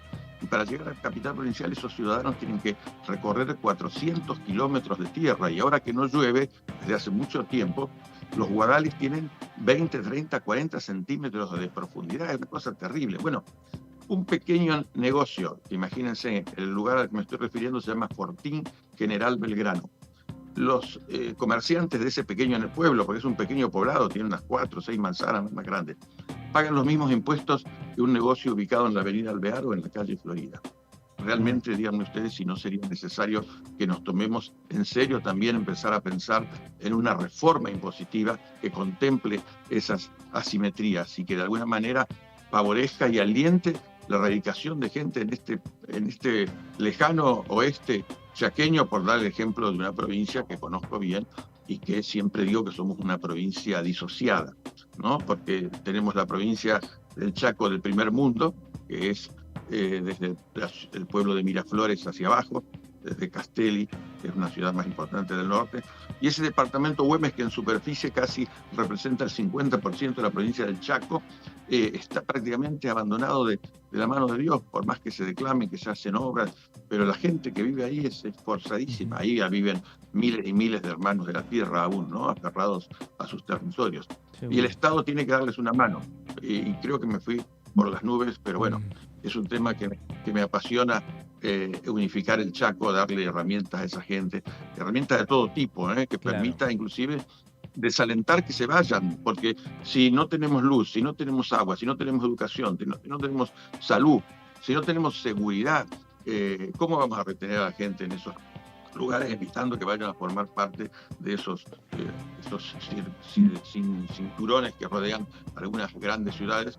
El fenómeno se ha repetido en la provincia del Chaco con el Gran Resistencia, que es un lugar donde viven miles de hermanos chaqueños con altísimos índices de carencia de todo, y que ha dado lugar a que se nos califique a nuestra ciudad capital, se la califique como la capital nacional de la pobreza, lo cual es algo que a nosotros nos impacta sobremanera, ¿no? Porque cuando yo voy a Buenos Aires y hablo con mis colegas del país central, me doy cuenta que ignoran todo lo que hay en el Chaco, una provincia rica en recursos, rica en emprendedores, en gente que se levanta todos los días temprano pensando en la prosperidad de ellos, de sus familias, de las localidades donde viven.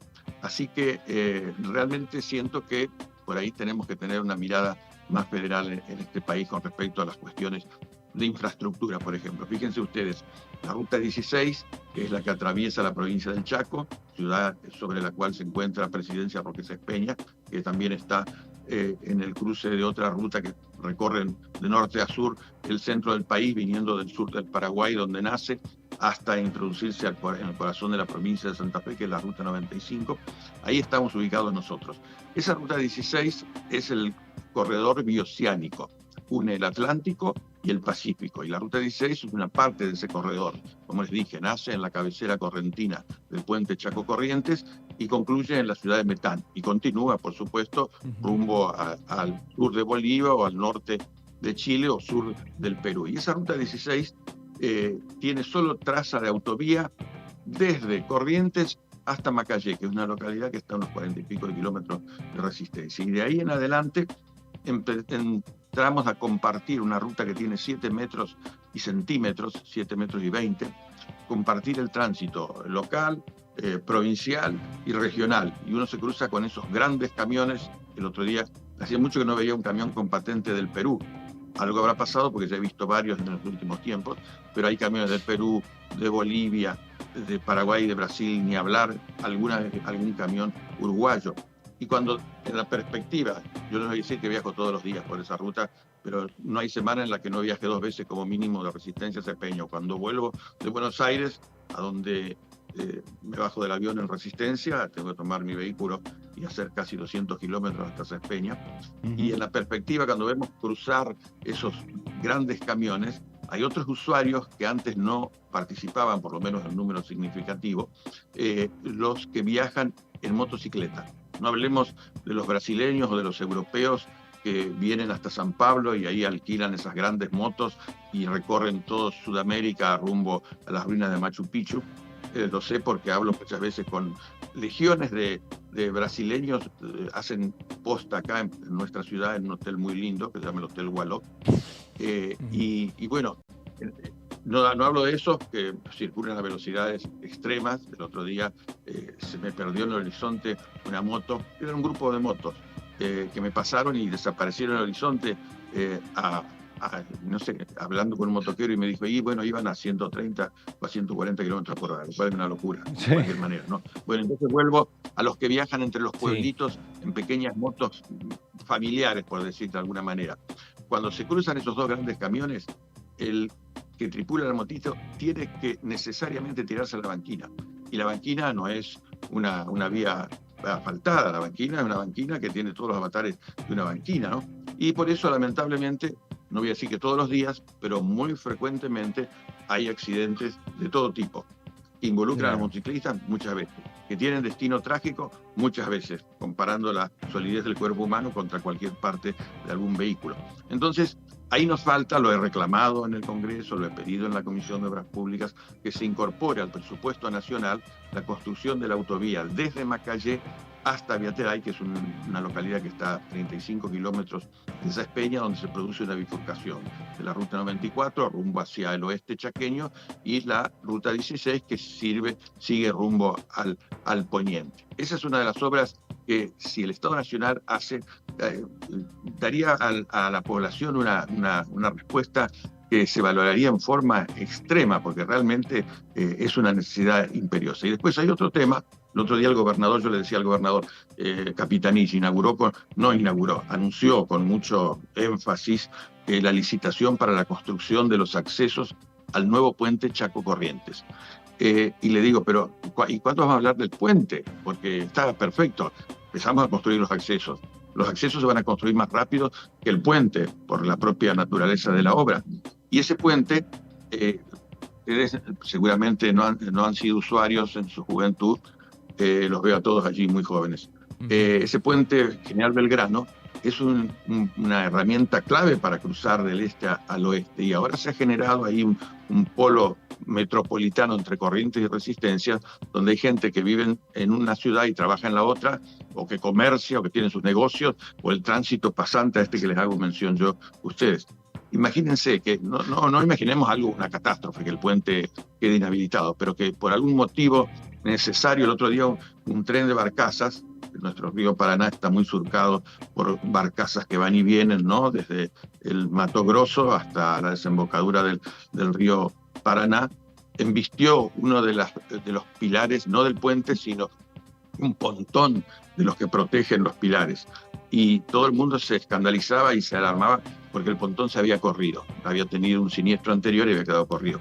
Bueno, imagínense que haya que cerrar el puente, no digo por 24 horas, una semana. El caos que se armaría sería una cosa inimaginable.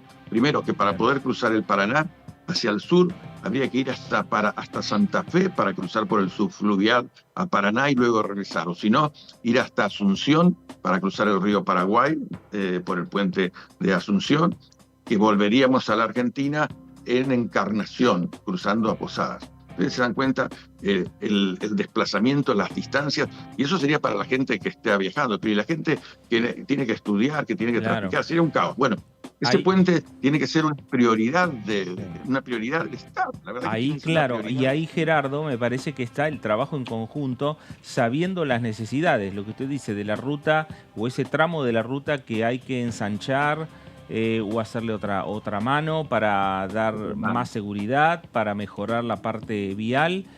El puente del cual está hablando el gobernador, ahí, digo, las fuerzas políticas son las que tienen que estar trabajando en conjunto, ya sin la camiseta del Frente de Todos o de la UCR, me parece. Ahí se ponen la camiseta del Chaco y trabajan todas juntas. Así es. Sí, de hecho ha habido, ¿no?, un concierto entre el gobernador de Corrientes y el gobernador del Chaco. El puente es una obra de ingeniería extraordinaria.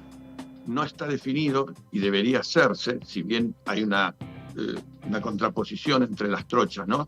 El puente debería ser ferrocarretero, si pensamos a futuro, ¿no? Lo que pasa es que los argentinos no estamos acostumbrados a pensar a futuro, estamos acostumbrados por esto mismo que hablábamos de la inflación, estamos, yo diría, en el cortísimo plazo, claro, proyectando, trabajando, viviendo, pero hay que pensar en un puente ferrocarretero, porque si bien algunos han hecho algún ensayo, ¿no? Habrán visto ustedes un tren brasileño que recorrió parte del territorio, se unió a un tramo paraguayo, inclusive creo que combinaron con los bolivianos y llegaron al Pacífico, pero era un trabajo de rompecabezas ese.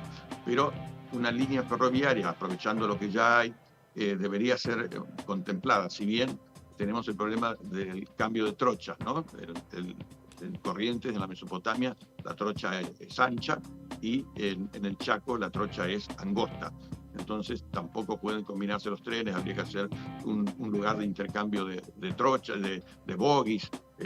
Pero bueno, estamos hablando de una Argentina que de momento no es realizable, pero que nos interpela hacia el futuro, pensando en esto que es una zona riquísima, que vamos a seguir proveyendo agua potable, vamos a seguir ofreciendo buenos campos para la agricultura, que tiene atractivos turísticos que se van a convertir en una meca en el futuro, en un país en un mundo tan urbanizado. Encontrar los parques nacionales y provinciales de Misiones, los de Corrientes, los que el Chaco mismo está generando. Hace poco aprobamos ahí en la legislatura, en el Congreso Nacional, la aprobación del Parque Nacional El Palmar, un lugar muy típico, muy característico. Los palmares bordean toda el área, todo el valle de inundación del río Paraná, desde el norte de la Argentina hasta el sur, yo diría casi hasta mitad de la provincia de Santa Fe. Y acá, hacia el interior del Chaco, tenemos el Parque Nacional Chaco, que es una joya. Es un parque en realidad que cuando se creó ya había sufrido el deterioro de su existencia, fundamentalmente de quebracho, pero ahora se lo está regenerando y es un lugar muy lindo. Si ustedes tienen la oportunidad de venir al Chaco, visítenlo porque es muy lindo. Y después la joya que se ha creado con el Parque Nacional El Impenetrable, que es un parque nacional cuyo origen es un poco doloroso, puesto que si tengo 2 minutos se lo cuento, si me permiten. Sí, adelante, sí, diputado, ¿cómo no? Bueno. Lo vemos apasionado, hablando del Chaco, ¿eh? Derivó la parte legislativa al Chaco y ahí entró en su pasión. Sí, porque tengo muchas pasiones vinculadas al Chaco, vinculadas al histórico. Rápidamente les digo que a 75 kilómetros de nuestra ciudad se encuentran las ruinas de la primera población hispánica fundada en el año 1585, 5 años antes que se fundara la ciudad de Corrientes. Y es realmente esa fundación de Nuestra Señora de la Concepción del Bermejo, estamos hablando, fue la primera entrada de los colonizadores españoles a lo que realmente en ese momento era el impenetrable, fíjense, 1585. Y ahí ese pequeño poblado subsistió casi 50 años en el medio de un ambiente absolutamente hostil. Y ustedes dicen, ¿por qué fundaron ese pueblo? Lo fundaron como una posta para la gente que iba remontando el Bermejo desde Asunción hacia el Tucumán. Toda una historia que algún día con más tiempo se los puedo contar porque es apasionante. Un punto que deberíamos explotar turísticamente porque a mí se me inflama la imaginación cuando pienso cuando uno recorre el impenetrable hoy en día, 300 y pico años después de ese episodio, y lo vemos todavía tan cerrado, tan inexpugnable para el progreso, realmente me maravillo. Bueno, vuelvo a el parque, ahora el Parque Nacional llamado La Fidelidad. No podría decirles en qué año la familia Bungibor era propietaria de una estancia acá en el norte del Chaco, sur de Formosa, de 250.000 hectáreas. Miren la cifra, 250.000 hectáreas. El río Bermejo atravesaba por la mitad la propiedad, de tal manera que quedaban 100.000 hectáreas en la provincia de Formosa y 150.000 hectáreas en la provincia del Chaco. Y los Bungibor hicieron un trueque con una pareja de italianos que tenían una fábrica, no sé de qué, ahí en la ciudad de Buenos Aires. Yo siempre digo que fue un trueque extraño el que hicieron entre 250.000 hectáreas contra una fábrica en la ciudad de Buenos Aires. No sé el cálculo y el valor que tuvo. Bueno, lo cierto es que ahí quedó en el Chaco la estancia La Fidelidad de los hermanos Roseo. Como el impenetrable, su nombre lo indica, si no tenemos los medios suficientes para penetrarlo, le hace topadoras, herramientas, motoguadañas, motosierras, es muy difícil entrar. Bueno, entonces los Roseo habían explotado una parte periférica de ese monte y no habían hecho más nada realmente. En el interín aparece un señor de apellido Menocchio, que ya tenía en su vida una larga historia delictual. De hecho, había asesinado a un productor cinematográfico en la localidad de Paso de la Patria, hasta donde lo había traído con engaños a ese señor en un yate, en un barco que navegó todo el Paraná. Bueno, lo asesinó, lo envolvió en la cadena del ancla y lo tiró al río, para darles un dato de este lamentable individuo. Bueno, Menocchio con unos secuaces, en el interín fallece uno de los hermanos Roseo, va a Castelli, donde vivía Roseo, con una escritura ficta, ¿no?, que quería obligar a que Roseo la firmara, cediéndole la propiedad de las 150.000 hectáreas. Como Roseo se resiste, lo mata. Fíjense ustedes, una cosa terrible. Lo mata él, claro, y mata a una compañera que tenía Roseo, y escapa con ese papel y no hace más de 70 kilómetros y la policía lo atrapa, y bueno, y ahí comienza toda una historia legal, de la cual no voy a hablar. Voy a volver al parque. Sí. Y aparecen los herederos de Roseo, los chicos jóvenes, hijos de una relación que había tenido él con una señora, que creo que no era la señora con la que convivía, y comienzan a litigar con la provincia porque la provincia quería comprar ese campo. Lo tasan en 60 millones de pesos. Imagínense una tasación que no satisfizo de ninguna manera la expectativa de los jóvenes, porque 150.000 hectáreas de ninguna manera pueden costar 60 millones. Estuvieron ahí litigando, creo que llegaron a un acuerdo y finalmente la provincia del Chaco lo cedió a parques nacionales, y hoy en día tenemos ese maravilloso parque nacional al cual todavía es un poco difícil llegar porque no hay una conexión de pavimento, es de tierra. Diputado, para llegar. Le hago una consulta. ¿Qué tal? Martín Bravo lo saluda. Bueno, para llevarlo de vuelta al Congreso. Más allá de la ley de alquileres, de la que hablaba antes, para que avance una sesión tiene que haber consenso, ¿no?, por la paridad de fuerzas que hay. Hace un ratito estábamos hablando en este programa con la diputada Rosana Bertone, que ella hablaba de que uno de los proyectos con consenso, que ella espera por lo menos que tenga consenso, es el de la promoción al gas natural licuado, que estuvo ayer también la secretaria Flavia Rollón defendiéndolo en la Comisión de Energía. ¿Tiene posición sobre el proyecto? No lo conozco, con toda franqueza. Pero miren, siempre digo que si las leyes apuntan al bien común y no tienen destinatario con nombre y apellido, siempre son bienvenidas, cuando sean hechas, por supuesto, con criterio y en base a técnicas legislativas que permitan que la ley sirva, ¿no? Porque por ahí hemos sancionado leyes que no se van a aplicar nunca, porque realmente el mercado no admite, como la que aprobamos en algún momento, que impedía la libre disponibilidad de la tierra si ésta había sufrido un incendio, ¿no? Eso es legislar bajo la ignorancia. En los campos se prenden fuego por efecto lupa, se prenden fuego por un rayo, también de que se pueden prender fuego en forma voluntaria. Acá en el norte hay una práctica que consiste en quemar en el invierno los campos para que haya rebrote, para que la hacienda tenga verdeo nuevo para comer. Y bueno, y aprobamos una ley que impide disponer por 60 años la propiedad, lo cual es una barbaridad. Pero bueno, ahí está la ley, espero que nunca se use. Así que bueno, vuelvo a la esperanza de que pasado este turno turno electoral, volvamos a concentrarnos en la tarea para las cuales la gente nos ha elegido. Gerardo, gracias por estos minutos, por contarnos un poco y darnos a conocer parte de la historia de algunos puntos centrales que tiene la provincia del Chaco. Gracias por estos minutos para Con Diputados Televisión.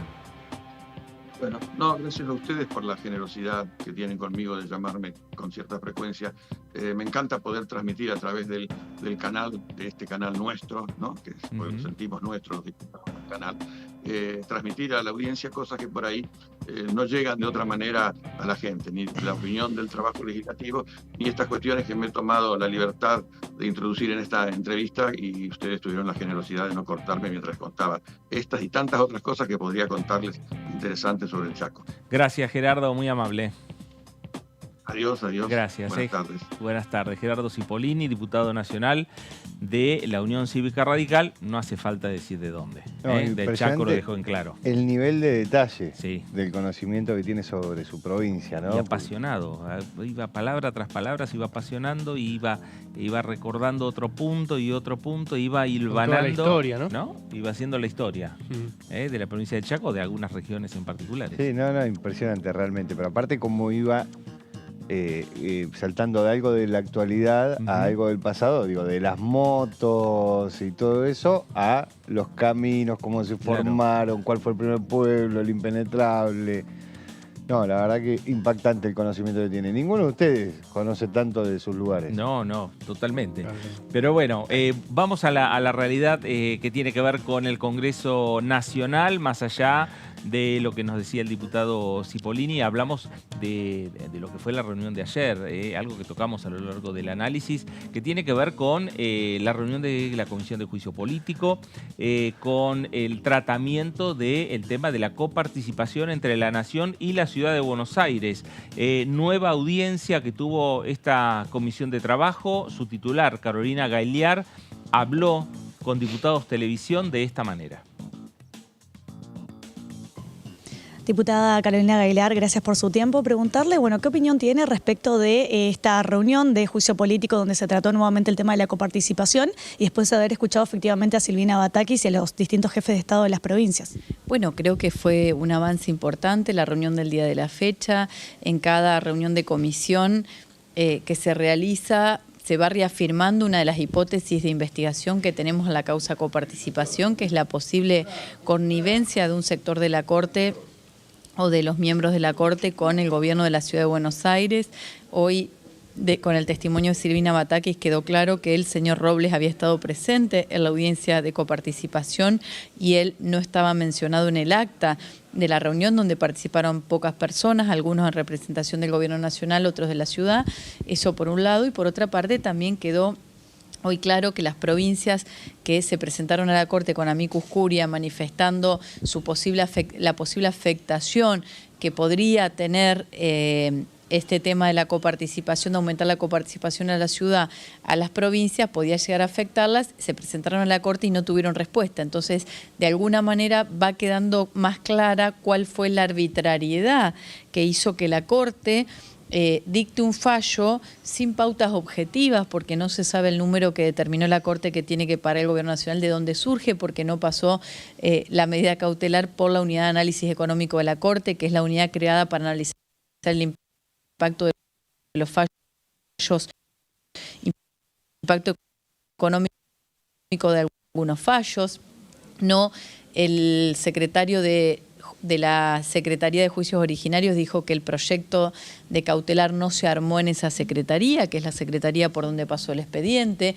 Entonces son un montón de cuestiones que se van comprobando y que muestran una cierta arbitrariedad en el manejo de este tema tan político como es el tema de los recursos de la Ciudad de Buenos Aires, de las provincias y del país, y que la Corte ha tenido un fallo que está siendo muy cuestionado y que sería posible causal de mal desempeño.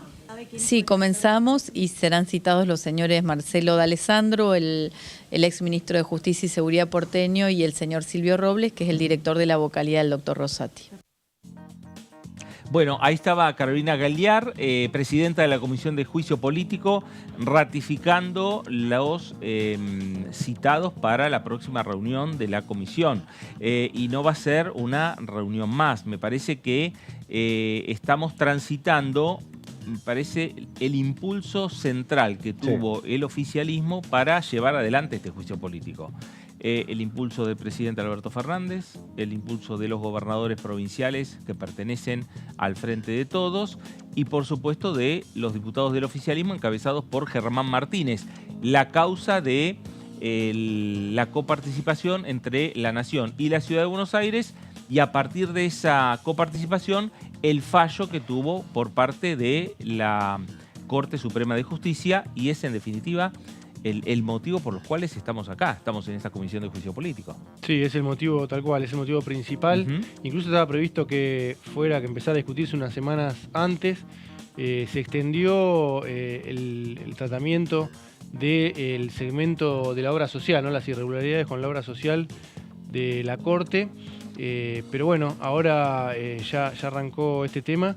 Y sí, probablemente también lleve, como decías antes, Fernando, varias reuniones por los invitados que se demoran, porque probablemente surjan nuevos invitados. Bueno, el ministro del Interior, como decías, Guado de Pedro, y el antecesor Rogelio Frigerio, y seguramente van a surgir más, que fue lo que pasó con el tema de la obra social, ¿no? A medida que hay testimonios, también surgen nuevos posibles invitados. Sí, a la comisión fueron en la jornada de ayer fiscales de Estado de diferentes provincias, pero en algún momento se deslizó, pueden volver nuevamente a recuperar esa propuesta, desde el oficialismo, invitar a gobernadores. Sí, teniendo en cuenta que varios gobernadores se presentaron a la Corte Suprema cuando se estaba discutiendo el caso sobre la coparticipación de la Ciudad de Buenos Aires.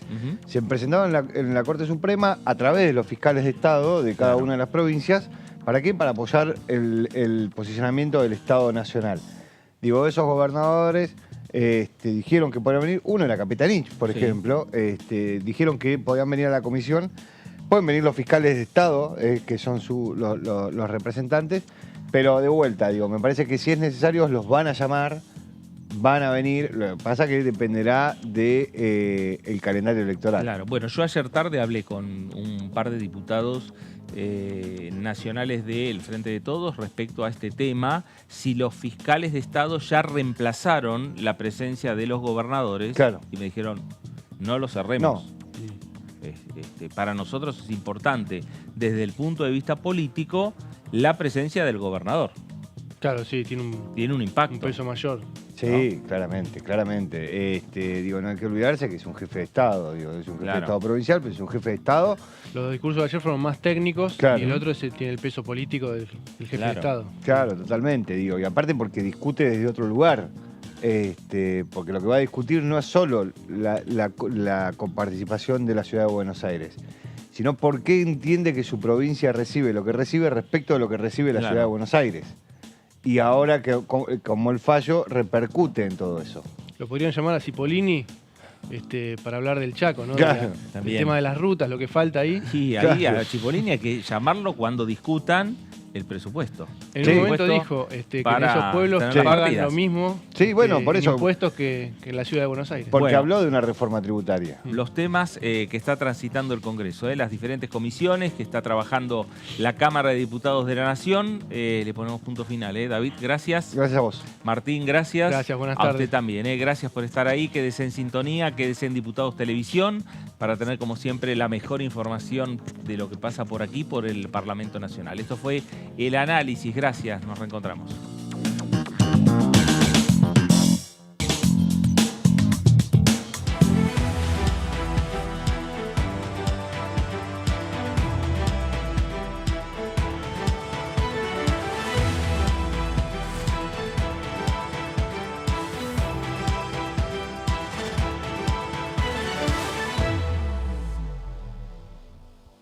De noticias parlamentarias.